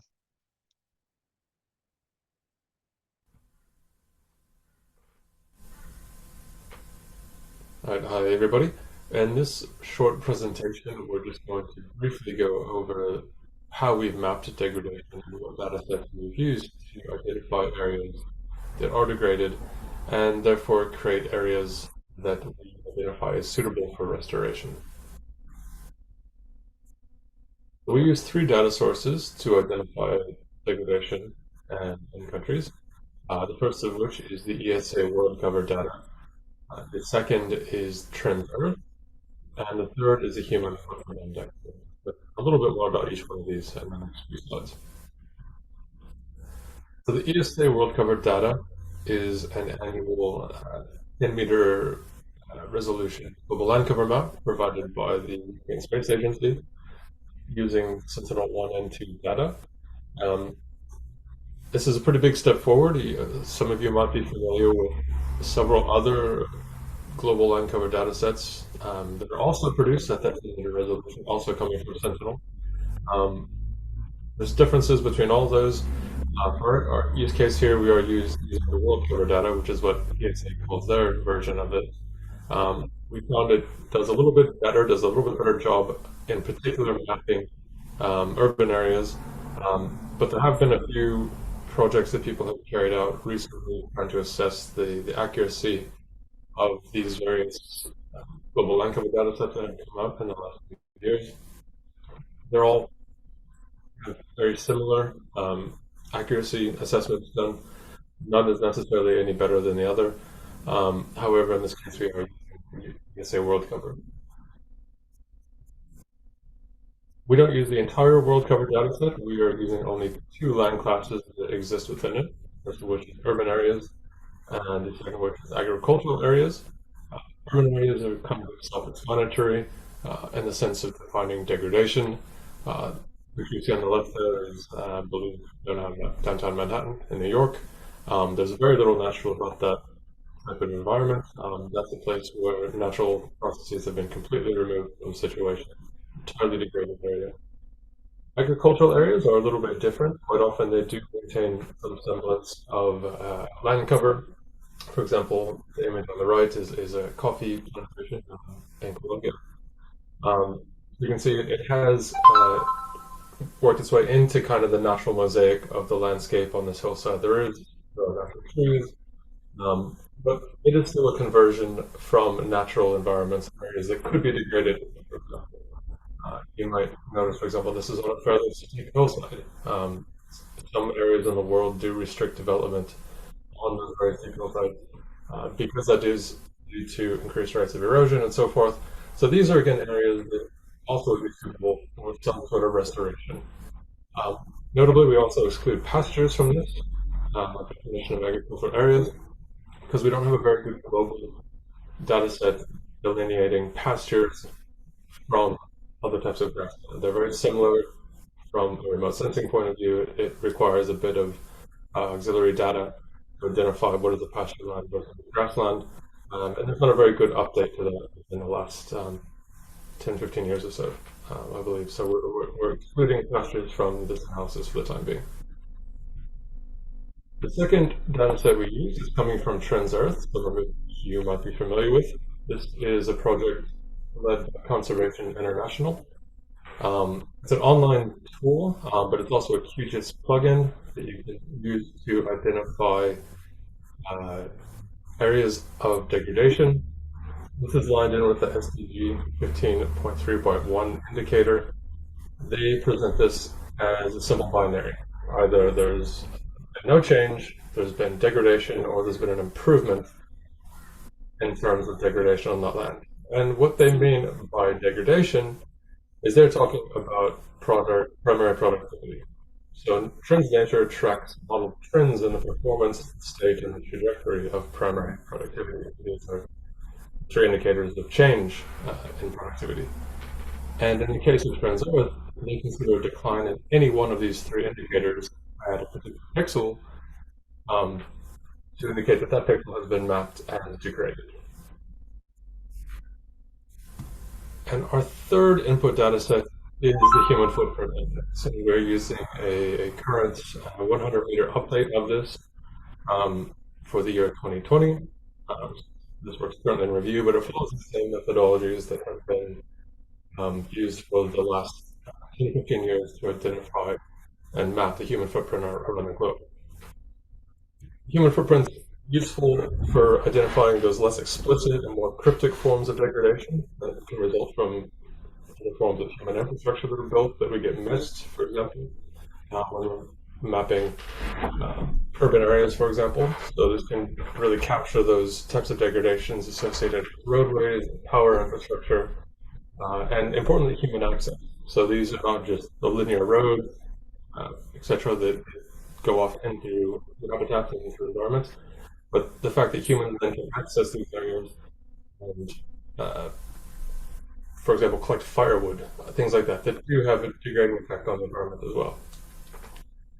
We use a value of 4, which has been the kind of standard in the literature to identify areas that are no longer ecologically intact, that is to say, areas with a human footprint index of greater than or equal to 4 are considered to no longer be ecologically intact. And so those areas would be suitable for some sort of restoration activity. So how do we take these three layers together? Well, we do a simple summation. We consider any of these as a binary. So in the land cover data sets, if it's urban or agriculture, that pixel gets a value of 1. And if it's another land category, it gets a value of 0. There's changes in productivity. I mentioned before, Trends Earth presents those as binary as well, either degraded or it's not degraded or it's no change. And then with the human pressures, if something is above a human footprint value of 4, then it gets a value of 1 as well. So we sum these all up, we get a value of 3 if they all agree in the same pixel. But equally, if any one of those input data sets indicates some level of degradation occurring in that area, we include it as a degraded area. So basically, if any one of these three data sets indicates some degrading process is occurring, we consider it to be a potentially degraded area. And just to clarify again, when we're talking about mapping degraded areas, what we're really doing is we are mapping areas where restoration is a potential. So this is the restoration zone that we'll be talking about further in this project. And this is where we can potentially take an action to address restoration via various actions, various other activities. If there's any comments or questions, my name is Scott Atkinson. My email is there in the bottom. You can also email us at support@unbiodiversitylab.org. I'm going to sign off on this presentation right now, but hopefully there's some good comments and questions, and we hopefully can answer this. Thanks very much again. Bueno, agradecemos a Scott al otro lado del mundo por su presentación y lo que podemos hacer igual es Thank you, recibir Scott, for your presentation from the other side of the world. el equipo científico que nos acompaña nos pueden ayudar con eso. Antes de la presentación, Before the presentation, with regard to the systematic conservation planning, do you have any? Sí, quería recordar You have a hand raised. I wanted to remind you that when we worked with the UNDP in the last on the ELSA project, we considered the topic of human footprint or human pressure, and we spoke about we spoke about being more precise with regard to the map, and there was a proposal that I think would be good to speak about. Perhaps we could speak with Andres about them.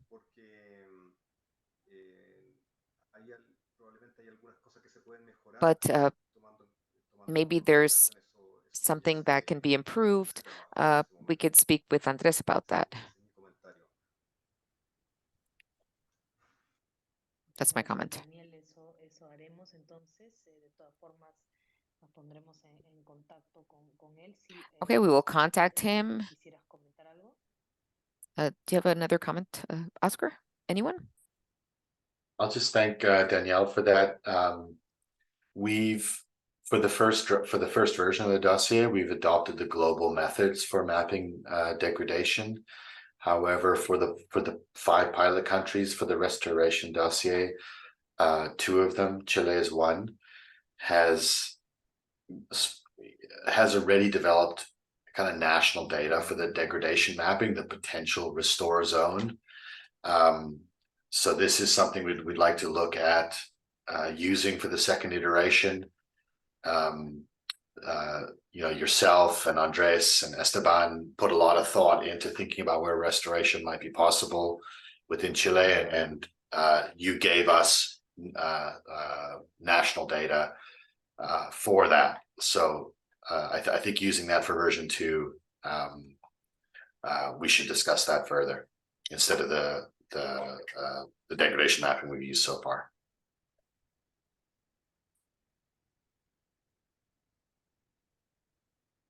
Muchas gracias. Sí, Esteban, te escuchamos. Esteban? Sí, gracias, Cassandra. Sí, Thank you, Cassandra. bueno, está el tema del uso de la capa de huella humana, ¿no? Well, there's the you mentioned potential systems and the human footprint coverage map. And since the CONAF colleagues are connected to this session, I also wanted to mention that we need to review if the methodology that we're using for this project to define degradation or degraded areas is consistent with what is used or what CONAF has used to define these areas. And I think it also helps if the CONAF colleague can perhaps, who is more knowledgeable about this, to make me after the session or by the next iteration, just check that out to make sure that we're using correct methodologies that are consistent with what we use institutionally in Chile. Of course, that makes sense. Perhaps in the feedback session, where we can look at the different layers that were used, there'll be also feedback about the degradation map by CONAF. Okay, so without further ado, Oscar, I'm going to give you the floor so you can make your presentation on systematic conservation planning tools to identify priority areas in Chile. Okay, Oscar, you have the floor. Thank you, Cassandra. Thank you, Monica, for loading my presentation. We are running a little bit behind, so I'll try and be as quick as I can. I'm just going to talk a little bit about how we've used systematic conservation planning to move from all the data that we're talking about into a priority map for restoration. There's a lot to it. With the ELSA process, we took a lot more time. Here, I'm just going to be brief to give a kind of an overview, but I'm happy to discuss it more aside or through questions in this session.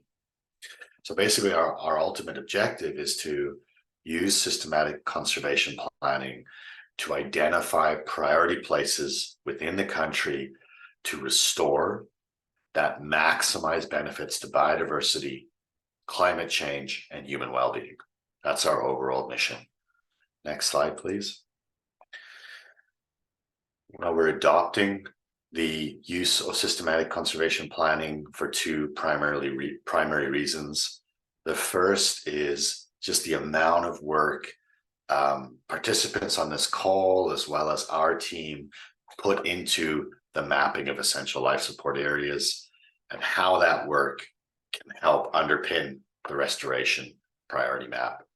There was so much work went into detailed policy review of national environmental policy within the country, as well as a convening of stakeholders to undergo a hackathon to identify the most critical environmental policies. And then the national team, members of which are on this call today, really led a large effort to gather national spatial data, which we brought into a centralized database mapping environmental values for the country. And then finally, a number of engagement sessions to extract stakeholder values into the process. All this work was done for ELSA to identify places to protect, manage, and restore, and really underpins and makes it so much more efficient for us to leverage that into the restoration priority mapping that we're doing here. Next slide, please. The second reason that we're adopting systematic conservation planning. Monica, can you go one more slide? Thank you. Is that using spatial data to inform decision-making can be very complex. This landscape, this pretend landscape I'm showing you here, if we were trying to decide which pixels to restore, the number of different ways or places that we choose to restore is nearly infinite. It's more than the total number of atoms in the known universe, meaning that decision-making using spatial data is very complex. Systematic conservation planning helps find us very good answers to these complex problems as an input into actual decision-making. These tools are never meant to actually make our decisions for us. They're meant to show us, based on the spatial data, where are some of the best places to act. And that's an input into decision-making. Next slide, please. So I'm just going to show quickly some of the basic steps for using systematic conservation planning to identify restoration priorities. The first step is to set a restoration target. How much of Chile are we looking to restore? This serves as an input to the systematic conservation planning software. Now, we've adopted the Target 2 of the Global Biodiversity Framework of 30% of degraded areas. There are other national targets. For instance, earlier in the sessions, we heard about 1 million hectares for restoration. So we could use different targets if that was requested, but for now we've adopted the 30% Target 2 from the GBF, which equates to about 12.7% of Chile's land area, based on our degradation mapping that Scott showed you. Next slide, please. So the second step, once we have a restoration target, is to identify where restoration is feasible. Our mapping of feasibility was basically the same as our mapping of degradation. Places that have undergone degradation are potential candidates for restoration. So for this, we've adopted the degradation map that Scott just presented, though we are happy to update that work based on feedback and discussion today.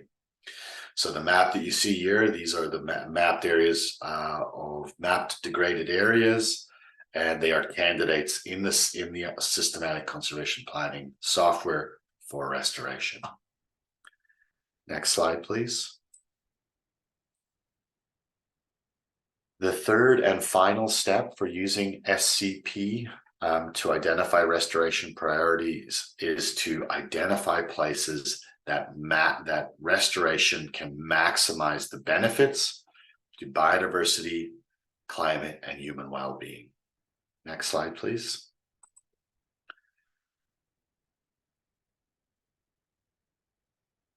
So this is where really the bulk of the spatial data comes in to identify the benefits, the potential benefits of restoration.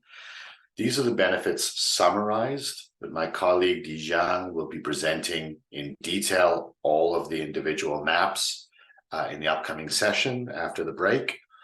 But in the first panel, you can see the potential benefits to biodiversity of restoration. The second panel, the potential benefits to climate change, mitigation, and adaptation. And in the final panel, the potential benefits through ecosystem services to human well-being of ecosystem restoration. So all of these, the data sets underpinning these combined heat maps will be presented next. Final slide, please. In the end, the systematic conservation planning runs an optimization to achieve the national target for restoration in places where restoration may be feasible because they are degraded, such that we maximize the benefits to biodiversity, climate change, and human well-being, just like we initially saw in the qualitative elements of Target 2 of the GBF, restoring for these benefits. Okay, so that's just my brief overview of using systematic conservation planning. Happy to have any discussion or feedback. Otherwise, I believe we might take a break, and then we're going to move on to the actual data used in much more detail with opportunities for detailed feedback. Thank you so much. De acuerdo, Oscar, muchísimas gracias. Si hubiera alguna pregunta. Thank you, Oscar. If there are any questions, comments. Otherwise, we will have a feedback session after the break. It's been quite a long session of presentations, so perhaps we can stretch now and then we will continue. Stand up, stretch. So in the feedback session, we will take your comments. Now we will take 10 minutes. Daniel, yes. Only to invite colleagues in this feedback session, we will need their feedback, okay? Yes, thank you. Thank you, Daniel. I know that perhaps it's been a long theoretical session. Now we have the practical session. We have to listen to you, okay? So in 10 minutes, we resume. Thank you.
Estemos todos de vuelta. Esto es como en el teatro. So thank you for being here again. First call, second call, with water, coffee.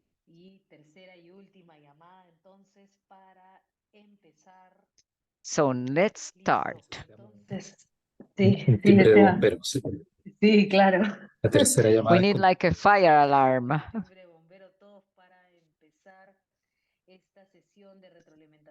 So this is the feedback session. Please provide as many comments as possible. We would like to know your opinion about the data used for the different sections of the dossier on the one hand, and Oscar and Scott presented on the data used for the analysis.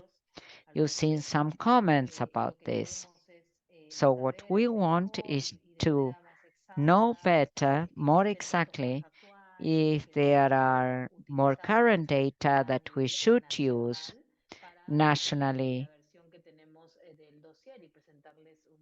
to present a session in the next, to present an updated dossier in the next session. So we will focus on the degradation map. As Scott said, this map has been prepared by our team, and it is useful as input for the priority framework. So we would like to know about your feedback on these two. And thirdly, we will talk about the feedback on the restoration map. It has been produced using the systematic planning methodology, as has been explained by Oscar. So we will use the data. We will start by the data used to build the different maps of the Chilean dossier. So Monica will share her screen and we'll share first a link to Google Drive, and we'll share her screen. And Dee is connected as well. She will help us with the feedback, and in case you have technical doubts. Now, let's move on to the Excel sheet, please. So, can you see on your screen? We have the different data sets used by group, data sets, and the different layers. For instance, the first one that we will use is that of current state or status distribution of potential habitats. There you see a very brief description of the data source, the layer, the data source, and the national data to replace the current layer. If, for instance, for this layer, you suggest a new one that we should include, can be put there. Can we move to the right, scroll to the right? That's 8I, suggestion of new data, sources of data, and some other comments. So if we go back to the left, this is what we will review together.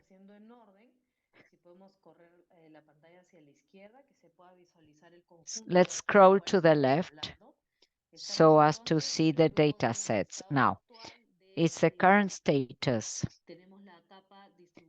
We have layer distribution of potential habitats. The Ministry of the Environment, of our colleagues from the CONAF, different entities that are with us today, they agree that that layer is the one that is more accurate, more updated from 2020, and we had to use it to reflect the distribution of historical ecosystems in Chile. And if you have any other suggestions, we can place it there. Now, otherwise, we can say okay, to move ahead.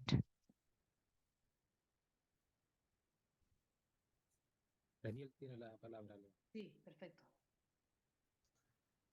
Daniel has asked for the floor. Yes. This layer, I am confused, in fact, because it says land cover, right? I understand that that is like land occupation. And then, and in that case, we use the data of the European Space Agency. ¿Estás en la fila 5, Daniel? It's row 5, Daniel, right? Row 6, yeah. Oh, yes, but we're still number 5. If you think this is okay, we can proceed with the following, okay? Sí, estamos en la fila 5. Sí, voy a la 5, perdón. ¿Ya? Ya. Es que me corrí al leer. Pero Ya. mira, el tema es que es la observación que había hecho, No. que utilizamos los pisos vegetacionales de Pisco y Lübeck como We la used a database for land ecosystems, the 127, you remember, layers that we mentioned and we put at your disposal when you requested the information. And I have a question for my colleagues. Now, regarding other type of cover, wetlands, aquatic, continental ecosystems, is there information there that we can provide?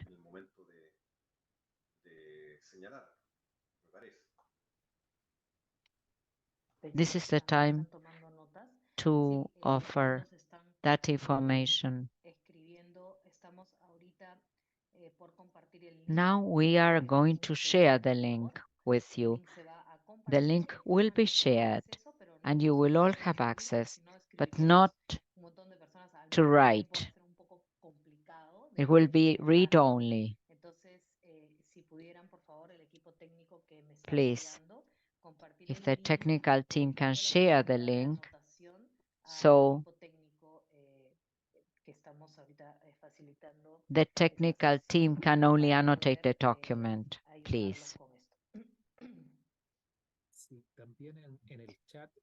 In the chat,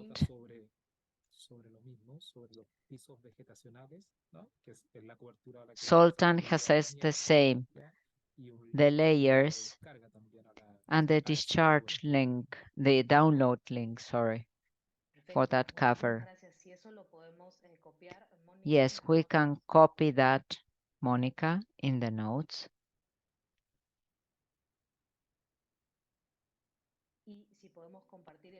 And can we share the link to the drive or to the Excel sheet we are seeing on the screen? You will have access to see but not to edit, to be able to avoid confusion.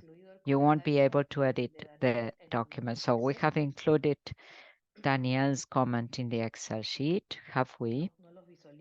No, I don't see that yet. Please include what Daniel has said. Could you repeat, please, Daniel, your comment to row 5? As potential ecosystems, land ecosystems, we use Priscos, vegetation cover. Could you please write the names in the chat? It is what Sultan put. Okay, Sultan mentioned that. So I'm copying that right away. Okay.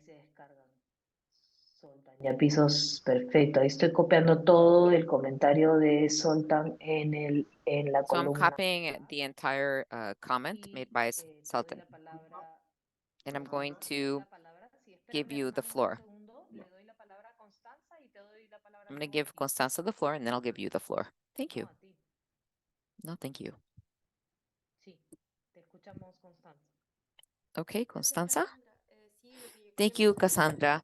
I wanted to make a comment about degradation of land degradation and desertification risk. And it specifically refers to land degradation. Wait, let's just rewind. Let's go line by line, because I think if not, we're going to have difficulties in writing down your comments. So we are on row 5. And you're jumping to row 8. So if you could just backtrack, is it okay if we just go in order? Hernan, you also had a comment? I know we're gonna make the best of it, but we have to go in order.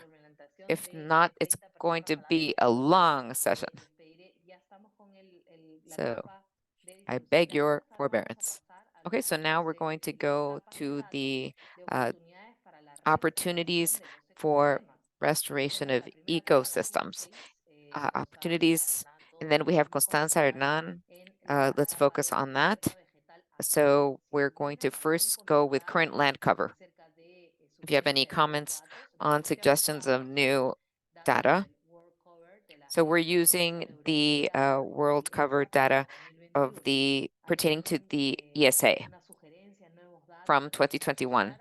Is there a suggestion for new data? Or do you agree with this data? Constanza? If not, I will move on to Daniel, who I think did have a comment on that layer.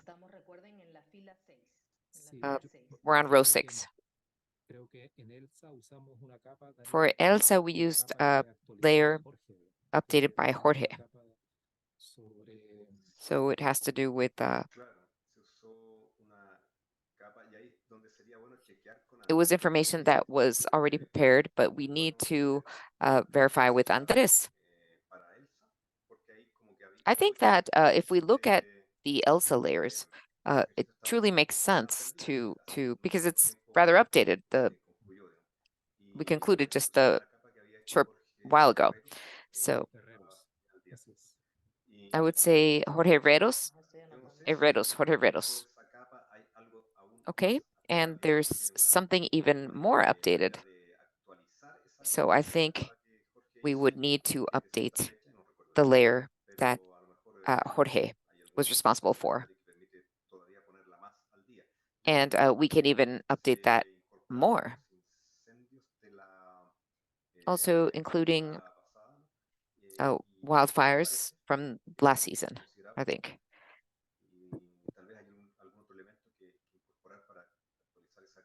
And perhaps we need to include something else to update that layer.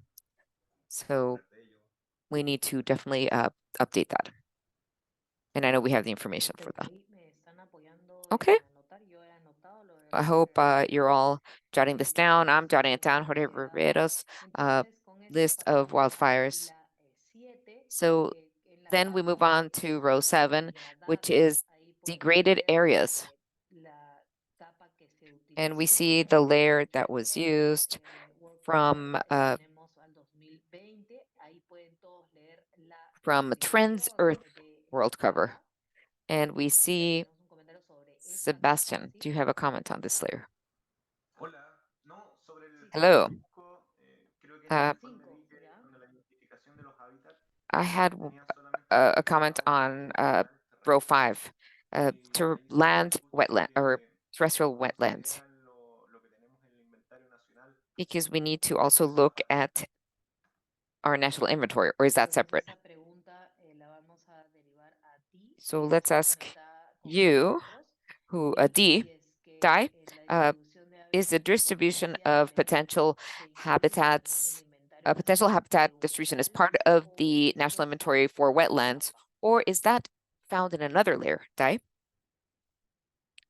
Thanks for the question. Well, for the potential habitat distribution specifically, this is a global layer that used the IUCN classification standard to classify wetlands. While the wetlands from a Chile National Inventory is included in the next group on the potential benefits, you can find this layer on row 14. That layer is it's the one from Chile on the National Inventory of Wetland. And we're using them separately because we want to highlight the important value of wetland that can be benefited from restoration actions.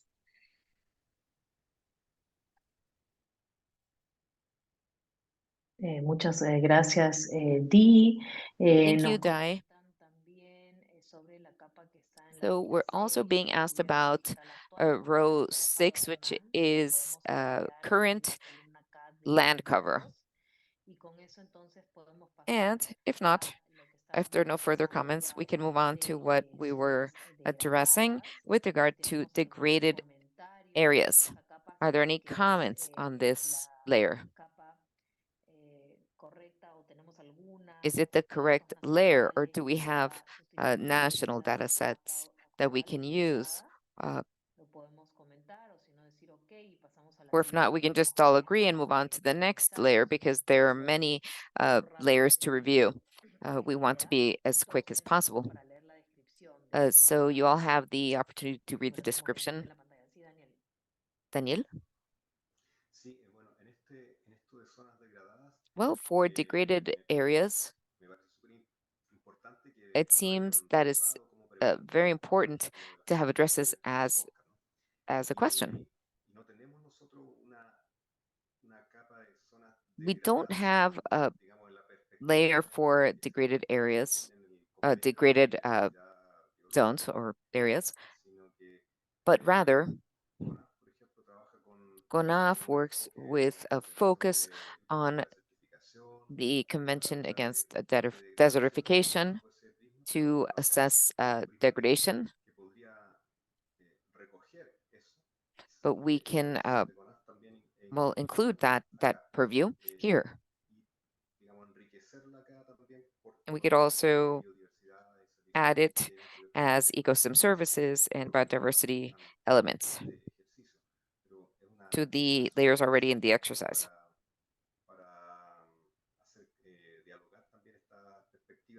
But in order to discuss this, perhaps these have to do with conventions that are similar but not exactly the same. So are there any more comments? If there are no comments, let's move on to land degradation and desertification risk. And this is what Constanza had mentioned before. Now, Constanza, if you could let us know what you were going to say. Is this layer the adequate one to use, or can we substitute it with a more current layer? The CONAF methodology is what we use in the country, and the concept and what we've adapted as signatories as part of the convention is what should be used then. Now, I'm not sure if we have the answer as to what we should use and what we should not. But we're not sure about the content, the scale, and the other data layers because some layers can be combined, but I think it depends on the end objective. So perhaps after the workshop, we'll need to review the methodology involved in the content of the layers. Recently, or perhaps it's already published, we were working on the platform of the Convention to Combat Desertification. We're working on drought and desertification of land rather recently. Okay, thank you, Constanza. So the team is aware of what you've just mentioned, So let's move on to the next layer, the next data set, which we had really allotted very little time to review each layer one by one. I think that we need to perhaps, since all of you have access to reviewing the different data layers,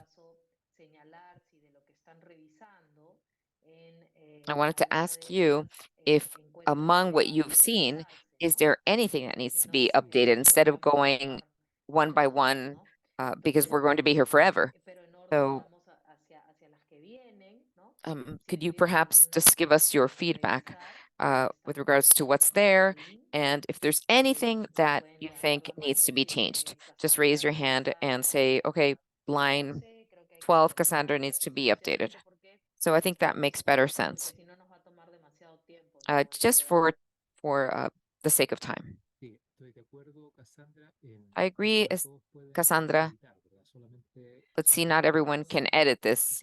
You can just review it. Yes, if we could all edit, imagine the changes that we would have, and it'd be very difficult.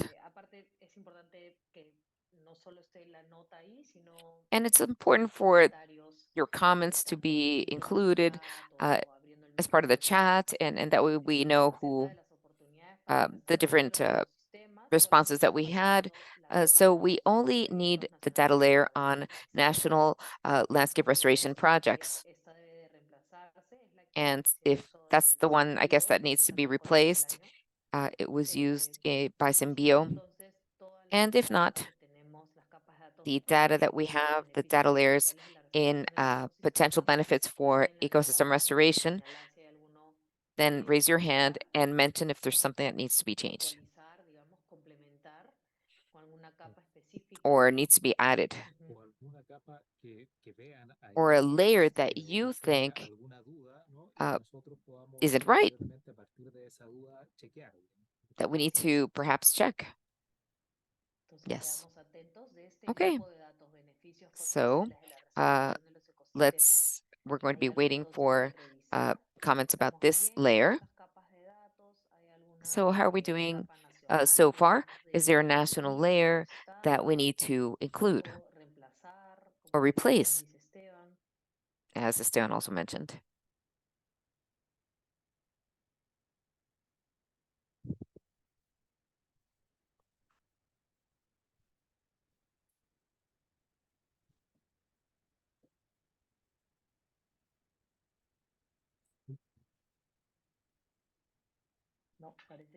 Parece que no, Ahí no tenemos un tenemos. comentario Sí. de una pregunta, We have a ¿no? comment, sorry, a question.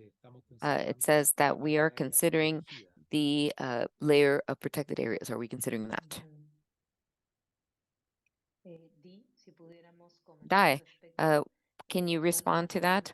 Osvaldo is asking if we are including the layer of protected areas. And the answer is yes. I also want to give more explanation on this part of the feedback is for the first presentation Oscar gave on the overall logic framework on how we are identifying restoration needs in the dossier. A lot of the map here are more to provide a value for you to visualize where are the important areas are. And later we have a part of overlap, but also a different set of data that are used into the prioritization mapping that focus more on the potential benefits. But back to the question, sorry. Yes, we have considered the protected area in the dossier. And Monica, if you could help share the screen of the dossier report, you can see an analysis of overlapping the degraded areas within the national dossier, national protected areas in Chile, to identify areas degraded in protected areas.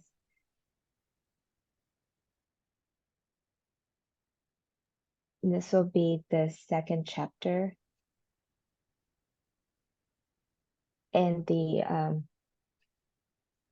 Dee, can you point me out to the exact page? For the English version, I have it page 21.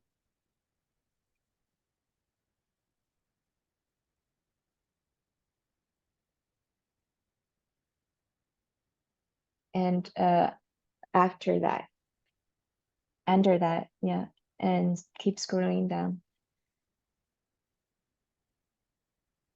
Next.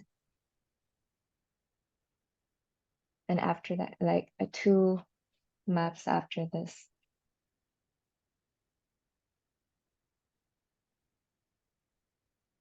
Next one. Yeah, this one. This one has used both protected areas and the OECM information, and we have overlapped with the degraded areas defined.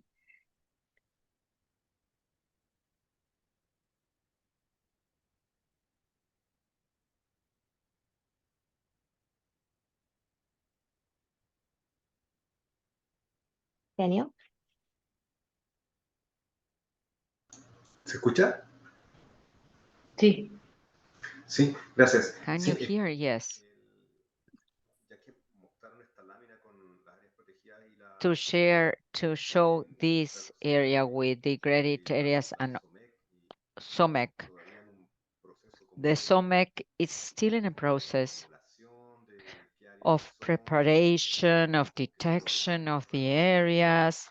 nítido de ella. Entonces, There is no clear definition, so it's only an approach. I don't know. ¿qué es lo que se consideró ahí? I don't know exactly what you consider there as OMEC, but there are certain categories that during ELSA, we said they were OMEC, but as an exploration, something temporary, knowing that that yet has to be defined, okay? Yes, and for this map, with the OECM, we are using the OECM from global database, but we are happy to make changes if there are national layer available, we can use, or if they're not yet, we can also remove that from this map here. Okay. Gracias, Daniel. Yo no me voy a referir al tema Sí. de la OMEC, porque es un tema que está en desarrollo. Te escuchamos muy bajo, Diego. No sé si soy yo Ahí o... sí, ahí sí. Sí, a ver, un poco mejor, ¿sí? Sí, sí, se escucha bien. Sí, perfecto. Sí. Ujú. Ya. Quizás, bueno, no me voy a referir a la OMEC, porque es un tema que We está en are desarrollo. going to refer to the OMEC because it's under development. Based on what I saw in the presentation, this is based on coarse filter vegetation. But restoration, it's also landscape scale. And there are considerations that you can do at the level of basin or water bodies. I don't know if there is a dimension of work at that scale, given the scale of the course level, it's not being considered. Continental aquatic ecosystems, I would like to know if you've taken that into account. Can I supplement your question? Es que justamente por eso estaba pidiendo yo a los colegas de ecosistemas acuáticos que That's why I was asking the aquatic ecosystem colleagues. a lo mejor hay alguna posibilidad de incluir eso si es que hay There is a possibility to include that if the information is available. pertinente. Entonces, solamente eso, porque creo que depende un poco de si se dan o no las condiciones para poder... We need to see if there are, the conditions are there. I don't know, Sebastián, if you wanted to add any comments. Thank you, Diego. There is some work that we've done in 2020, for instance, different scaling or different layers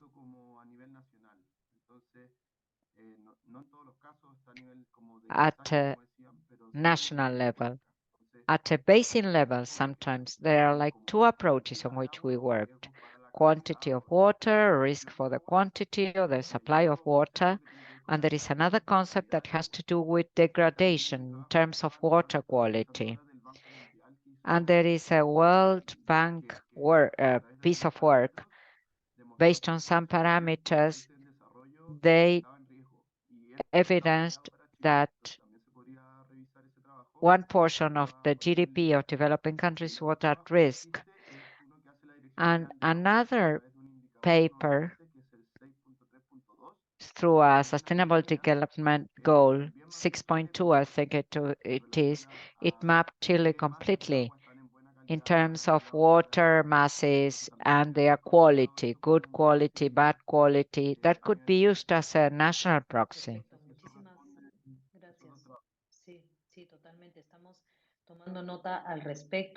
So we take note also of the comments. You all have access to the Excel spreadsheet and you can insert comments. Yes.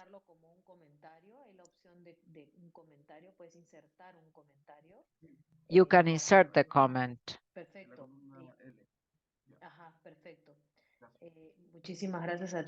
Thank you very much. You can support the support of the technical team if you have any issues. So if we can move to the heart of this, when we receive your feedback, Daniel and colleagues, please, can we open this tab, keep this tab open for further comments? And let's move on to tab 2, where we have the feedback of the data used in the degradation map, that it's an input. These are 3 layers we can review quickly, and then we move on to the restoration exercise. Recibo información por colateral. Sí, es que, claro. Copia el chat en el chat. Claro. Entonces, es lo siguiente, que... So, let me tell you that some colleagues find it difficult to position about certain information that they might have available and if this is relevant. I think that's a very important element. Francisco Riquelme talked about that today. So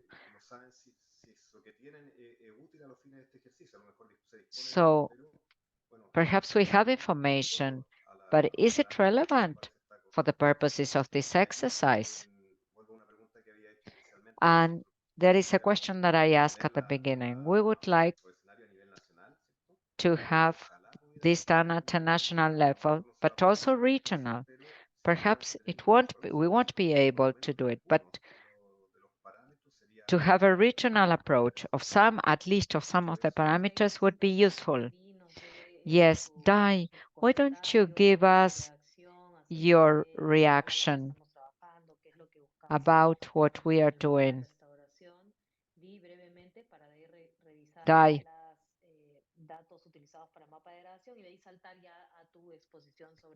And then we move on to your presentation. So Dai, can you talk about the water part? Because we use that information layer.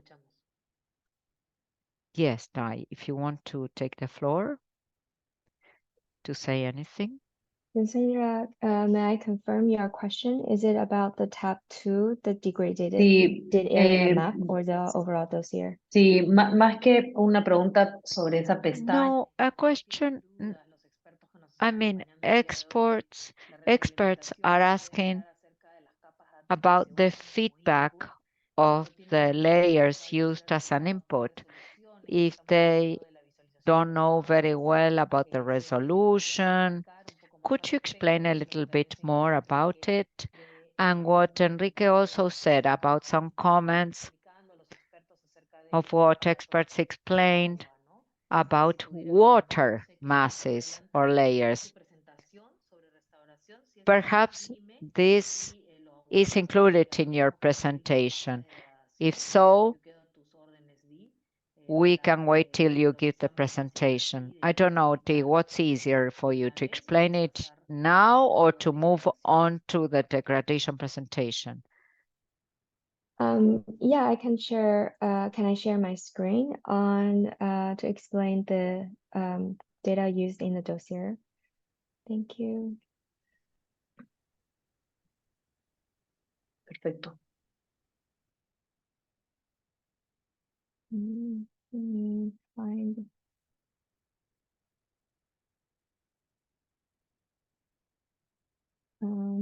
Okay, this one.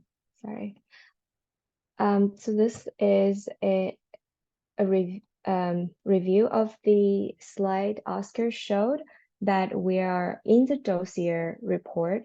We are using we defined 6 stages to identify the degradation is happening and then the restoration needs in the country, from potential habitat to opportunities, potential benefit, cost, climate, resilience, and restoration priorities.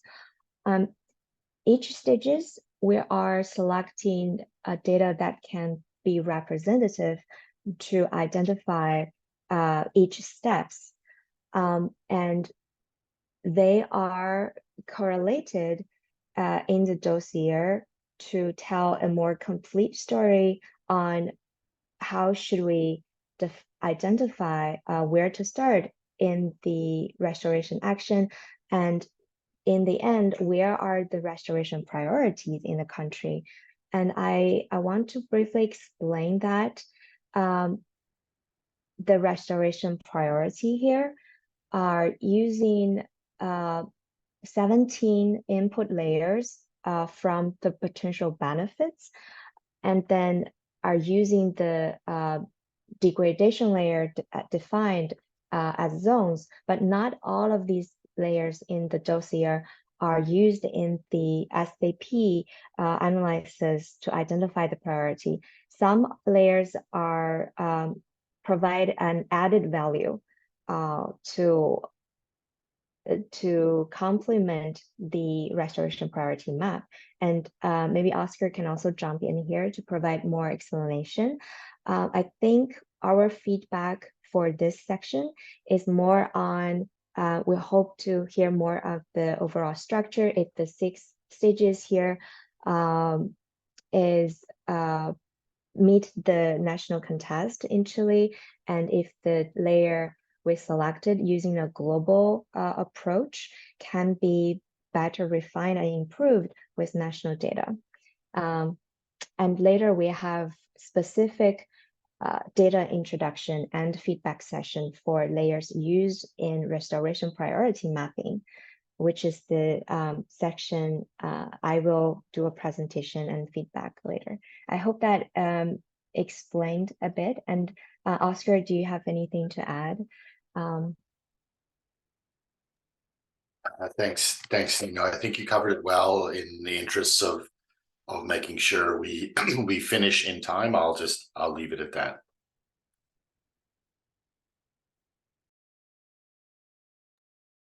Perfecto, muchísimas gracias. Entonces, ¿les parece si rápidamente me ayudas, Mónica? Okay, so Monica, could you once again share the Excel spreadsheet with me? We're going to go to the second tab, which is the feedback data, and we're going to share this Excel file with all of you so that you can review this. We mentioned not being able to edit everything because it would be kind of crazy, but in an asynchronous manner, you can review this and provide your comments. So we will make that happen. And we will be sending the dossier for your review, the first draft thereof, and better understand the query that many of our technical experts have. And that way we can review the layers better in order to understand the degraded areas and really verify if that's the best option to use, or if there's better data that we can include or should include. Esteban, do you have a comment on that tab specifically? I think there's still a query, but it's pretty easy to resolve, because in the query that you showed us, Cassandra, or the tab we're seeing, there are 3 layers that have 3 sizes of areas. So I don't know if this is a question for Dai or Oscar. So Puedes hablar en español porque el intérprete te va a traducir. Sí, ¿no? ¿Cuál es la resolución espacial del ejercicio? what's the spatial resolution of the exercise, the comprehensive one? Because there are input layers that have different resolutions, different spatial resolutions. So our colleagues are asking, their concern is if their own information can be included in the exercise, given the difference in scales in the different layers. Okay, Dai would be able to answer that. Can you answer that, Dai, please? Yeah, this is a perfect question. Yes, the layers considered here are in different resolution.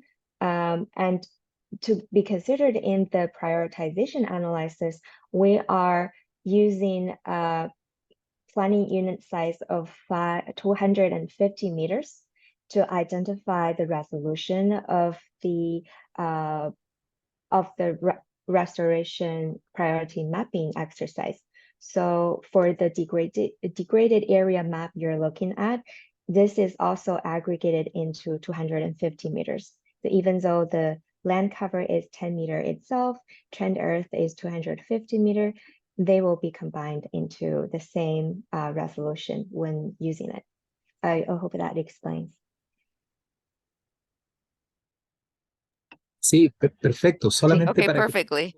Just to be able to mention as a reference that the ELSA exercise was done with the 1K by 1K reference.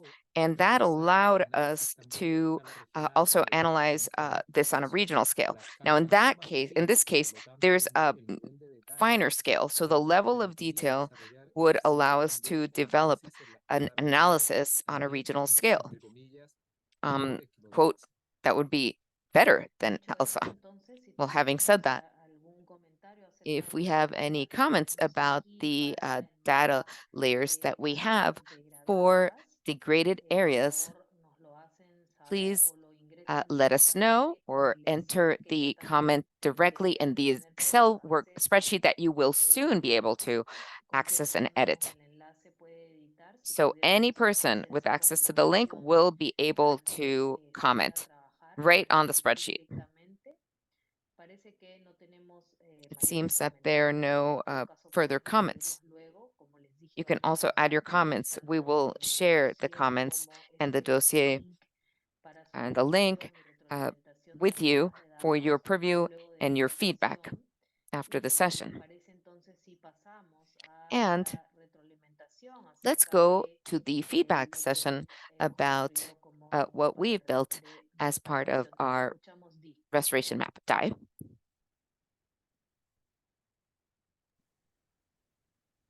Sorry, Cassandra, can you help repeat the question? No era una pregunta, era que ya podemos pasar a la sesión en Your donde... next, Dai, we're moving on to the session where you can explain the feedback and the restoration map. We're moving on to that session. So it's not a question. Oh, so perfect. You're up next, basically.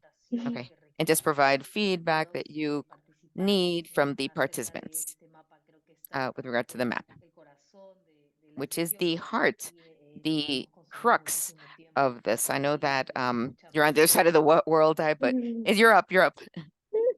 Thank you, Cassandra. All right, now I will introduce the data all of the data we used in the restoration priority mapping. Hi everyone, I'm Dijan. I'm a spatial planning and biodiversity expert with UNDP. it is my pleasure to be here and introduce the structure of the restoration prioritization mapping. We have used national data. Many of them are from the ELSA project to create our first iteration of priority map for restoration actions. So for this feedback session, we want to collect your opinions on if there are better data or more updated data to replace the current national layer we use.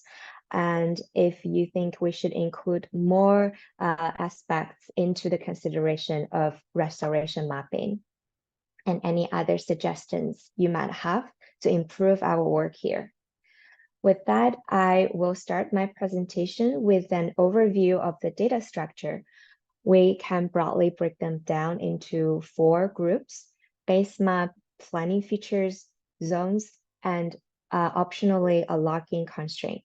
In today's discussion, our main focus will be planning features as it drives the direction of where we should select the areas for restoration. And each group of the data has slightly different requirements on what spatial data we use. Here is the full list of layers we use to create the first iteration of restoration map in Chile, where Oscar introduced it in his presentation before the break. And I know it's a lot of information here, but we'll go through them one by one later. And for those who joined the ELSA workshop, this list may look familiar. Many of the national data used were also used in the mapping of this restoration map here. And we will start with the base map or planning units. The base map identifies the range and scale of our planning area. And as just said, here we're using 250 meter as the resolution for the map. This is a much finer scale than ELSA because we now no need to put them on the online Web2 server. So we can create a larger planning problem to solve them on our local server. This 250 meters ends up 13 million independent planning unit. So it's a quite large calculation in the analysis. The next group of data is our main focus, the planning features. These are the data layers that can spatially identify the restoration needs as well as the potential benefits.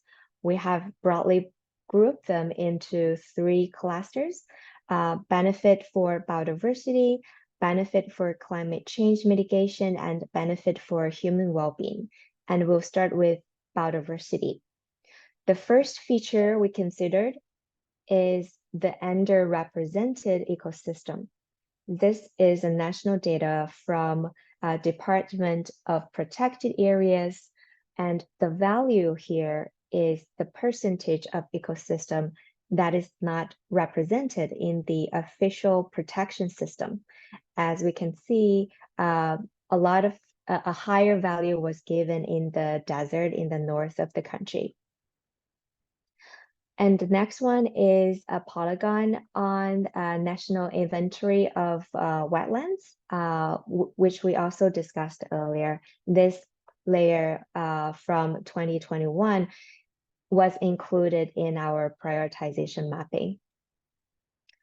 And then we also included the IUCN threatened ecosystems provided also by Department of Protected Areas from IMMA.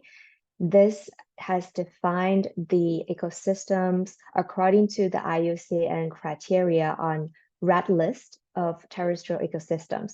For vulnerable, endangered, critically endangered ecosystem, they are highlighted here for the map to consider because they are facing risk of ecosystem collapse. And many of them are in degradation, so they can provide important information on where we should input the restoration efforts.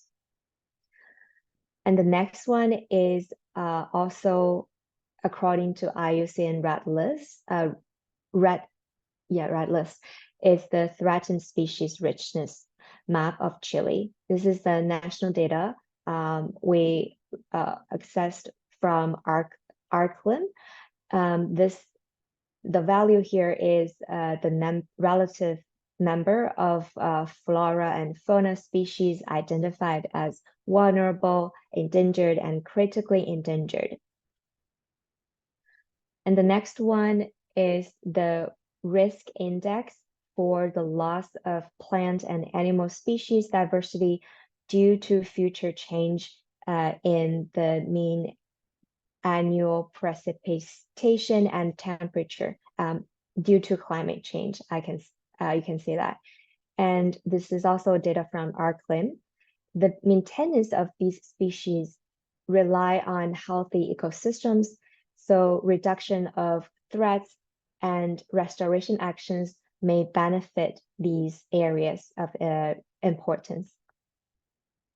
And the next layer about biodiversity benefit is the priority areas for conservation in Chile. This layer has combined the private conservation initiatives, the priority sites for conservation, and conservation landscapes. The next group is a layer that could benefit from restoration actions for climate change mitigation. The first one is climate refugia. This layer is also from ARCLIM.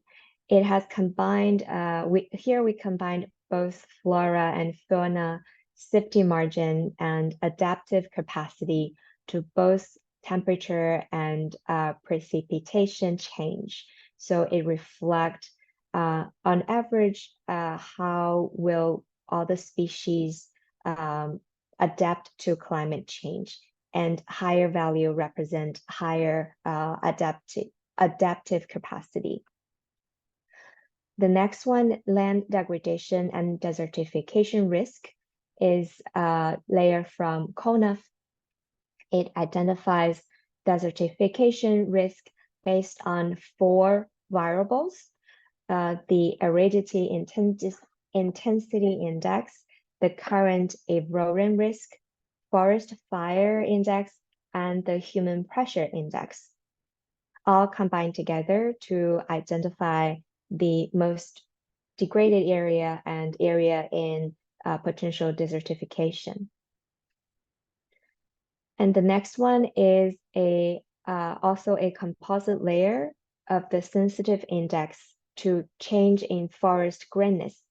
This map represents the potential effects of soil water content, elevation, and forest greenness under a context of climate change. The combination of these variables is made according to observed importance in predicting the actual change of greenness in native forests. And the next one is a complex climate stress index. It has combined 3 indexes here. First, warm episodes, then extreme precipitation, and then the drought index. Restoration activities in these areas can help ease the climate stress. So like on my slide, area highlighted in yellow and green color have the highest climate stress. And next one is occurrence probability of forest fires. This is measured as probability of occurrence of forest fires. Next one is the National Soil Organic Carbon data provided by CONUF and Agriculture and Livestock Service. The soil organic carbon influences soil fertility, health, and functioning, and this layer can be used in climate targets to indicate both potential and certain source of carbon emissions and natural sink for carbon. Our last map for climate change mitigation is called natural climate solutions opportunity. This is a new data that we didn't use in ALSA before. This is from a global data, a global layer to help identify carbon deficit. It can also be referred to as unrealized potential carbon, that where restoration activities of woody carbon could help increase the land carbon storage. So you can see area mapped as restore high. These areas have the largest potential to increase their carbon storage under restoration activity. The next group of layers are potential benefit for human well-being. We first have the multidimensional deprivation of poverty. This is also a national layer, and it considers 5 dimensions: education, health, work and social security, housing and environment, as well as networks and social cohesion. And then next is an index of resilience of human settlements to climate hazards.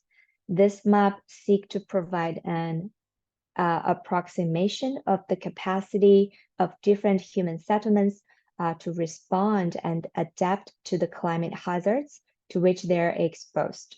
Here in this layer, we have reverted the value to highlight area with lower resilience, which means they may suffering higher risk or are more vulnerable to climate changes, and restoration actions could potentially benefit their adaptation to climate change. The next one is indigenous development and occupation areas. This layer include the indigenous development areas, titles of MERS, and of recent land purchased by people of indigenous descent, and spatial location of communities registered by CONADI. The last planning feature layer here is index of sensitivity to impacts on urban and rural domestic water security. So higher value in this layer here indicate greater sensitivity of water security at commune level.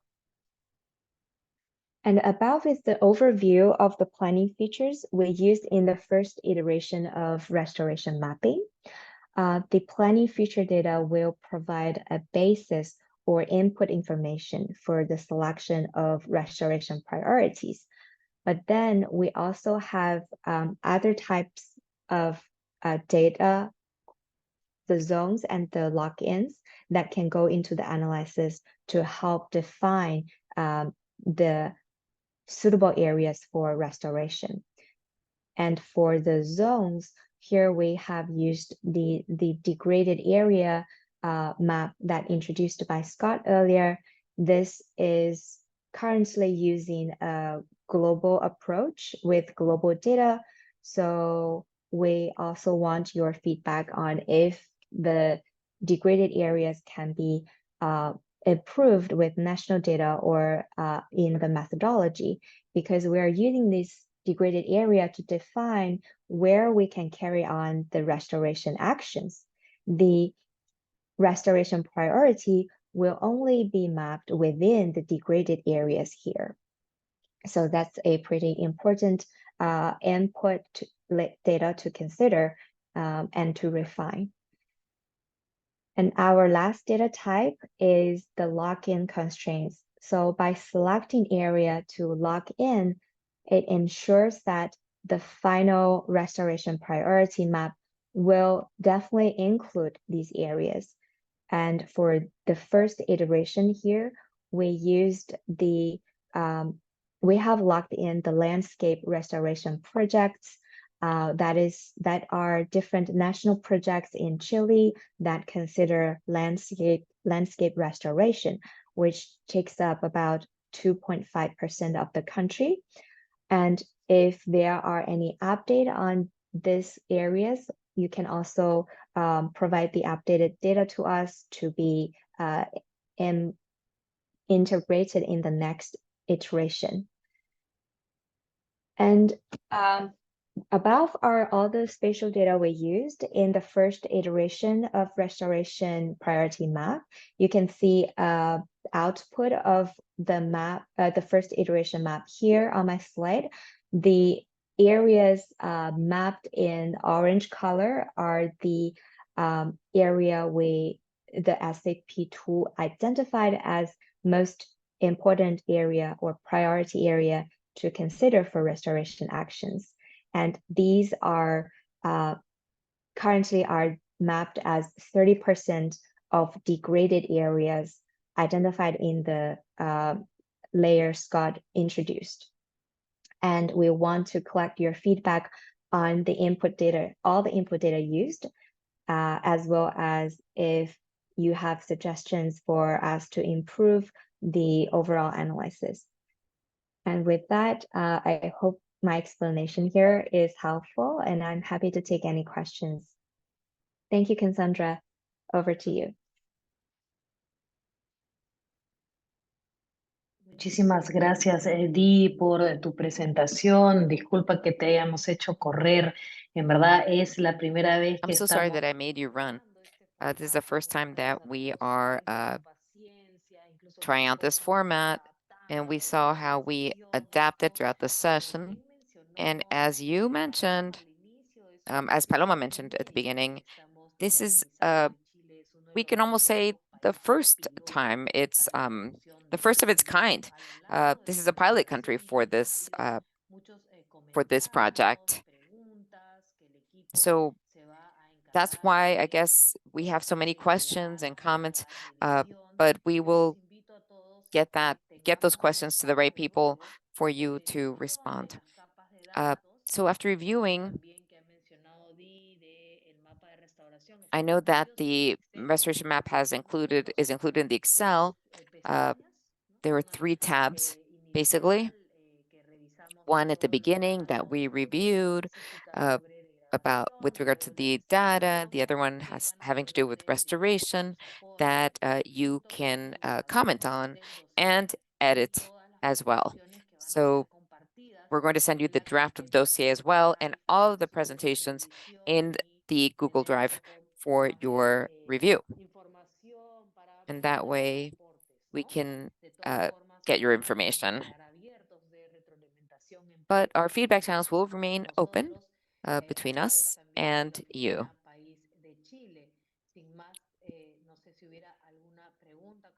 I don't know if there are any questions or comments aside from the questions for Di that are in the chat, and we'll get that to her. But we can just maybe take 1 or 2 questions. Okay, Di, 1 second. Daniel has a comment. Daniel. Okay, very briefly, just to, well, thank you for your presentation, Di. And you mentioned many interesting aspects, but I have a question for the CONAF colleagues. Can you review, CONAF colleagues, any other information that we need to add to, well, enrich it? For example, restoration initiatives that they've been working on.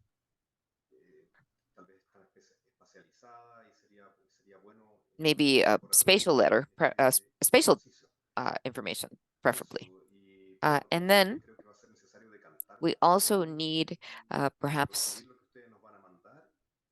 to, well, maybe we can say digest the information that you provide and just kind of analyze it to see if there are any gaps. So that's for you to maybe just guide us with regard to that. Okay, thank you, Cassandra. No, thank you, Daniel.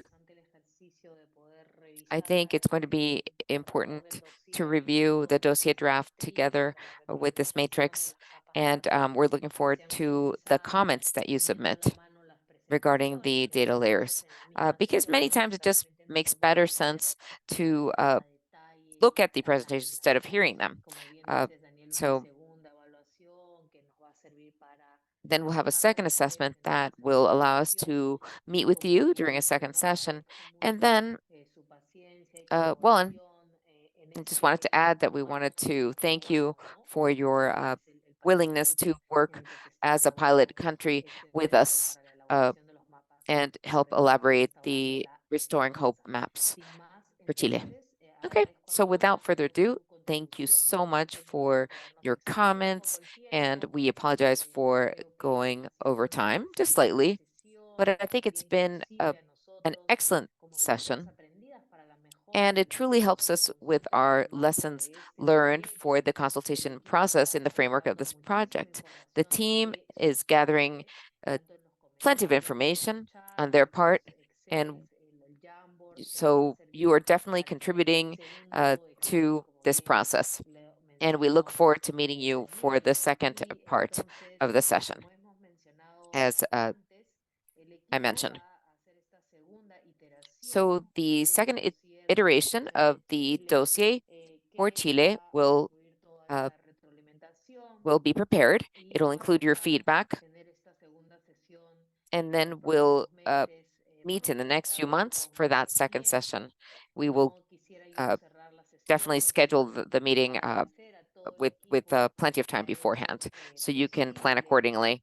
I'd like to thank everyone for making the organization of this workshop possible and the project overall. The office of the Chile UNDP office, Esteban Delgado, who guides us and provides his feedback that helps us execute the project in this country. Thank you, Carolina Barra, Cosas Tropa, and among members of the government, the ministries, and the Ministry of the Environment, the CONAF. And you've all been very helpful in organizing this workshop, and thank you for your presentations today. We'd like to thank Paloma Toranzo, the Officer of the Environment and Energy, who opened up the session today, and Regina Brava for supporting this process. And in addition to the experts that are with us today, Daniel Levandus, Sept, who has also worked closely in coordinating this project. I know what I'm saying is kind of like it takes a lot of time, almost like the Oscar Awards. I apologize, but it's a truly Herculean effort. Jamie Iverson for her vision, for inspiring us every day in further exploring how we can make a difference in the world and help Chile fulfill their restoration objectives, and together with the global team. Enrique Paniagua, Monica Mora, Marion Marigot, and Veronica Recondo. We also would like to thank Oscar Venter, our science lead, Scott Atkinson, and Daizan, our spatial data experts, who have created this rigorous scientific part of the project and who make this project possible. We'd also like to thank Alberto Alanis, who is a national consultant, who is going to provide support in being able to, provide connect us with the national stakeholders to elaborate the dossier for Restoring Hope in Chile. Thanks once again. We'd like to thank Veronica and Thais, our interpreters, and it's a great pleasure. They're probably tired from interpreting. We're fine. And thank you, but not less important, we would like to thank the participants for being so involved and committed. Chile shows their high level of technical know-how and commitment once again in their country with regard to conservation and sustainable development, and specifically restoration. So we're truly excited to continue to work with you, and that you are part of the ELSA Plus portfolio, and continuing with the Restoring Hope in Chile project, So we hereby conclude the first consultation, and we will stay in touch and soon send you that package I described, the dossier, the presentations, the Excel spreadsheet, and everything you need to provide us with your feedback. It's just this is just a first step, and we look forward to meeting you for the next meeting. Thank you so much. Have a wonderful day, everyone. Gracias, Cassandra, a ti también por todo tu trabajo en la moderación. Thanks, Cassandra. Thanks for your hard work. A pleasure. Thanks. Chao, que estén bien. Gracias, Constanza. Gusto.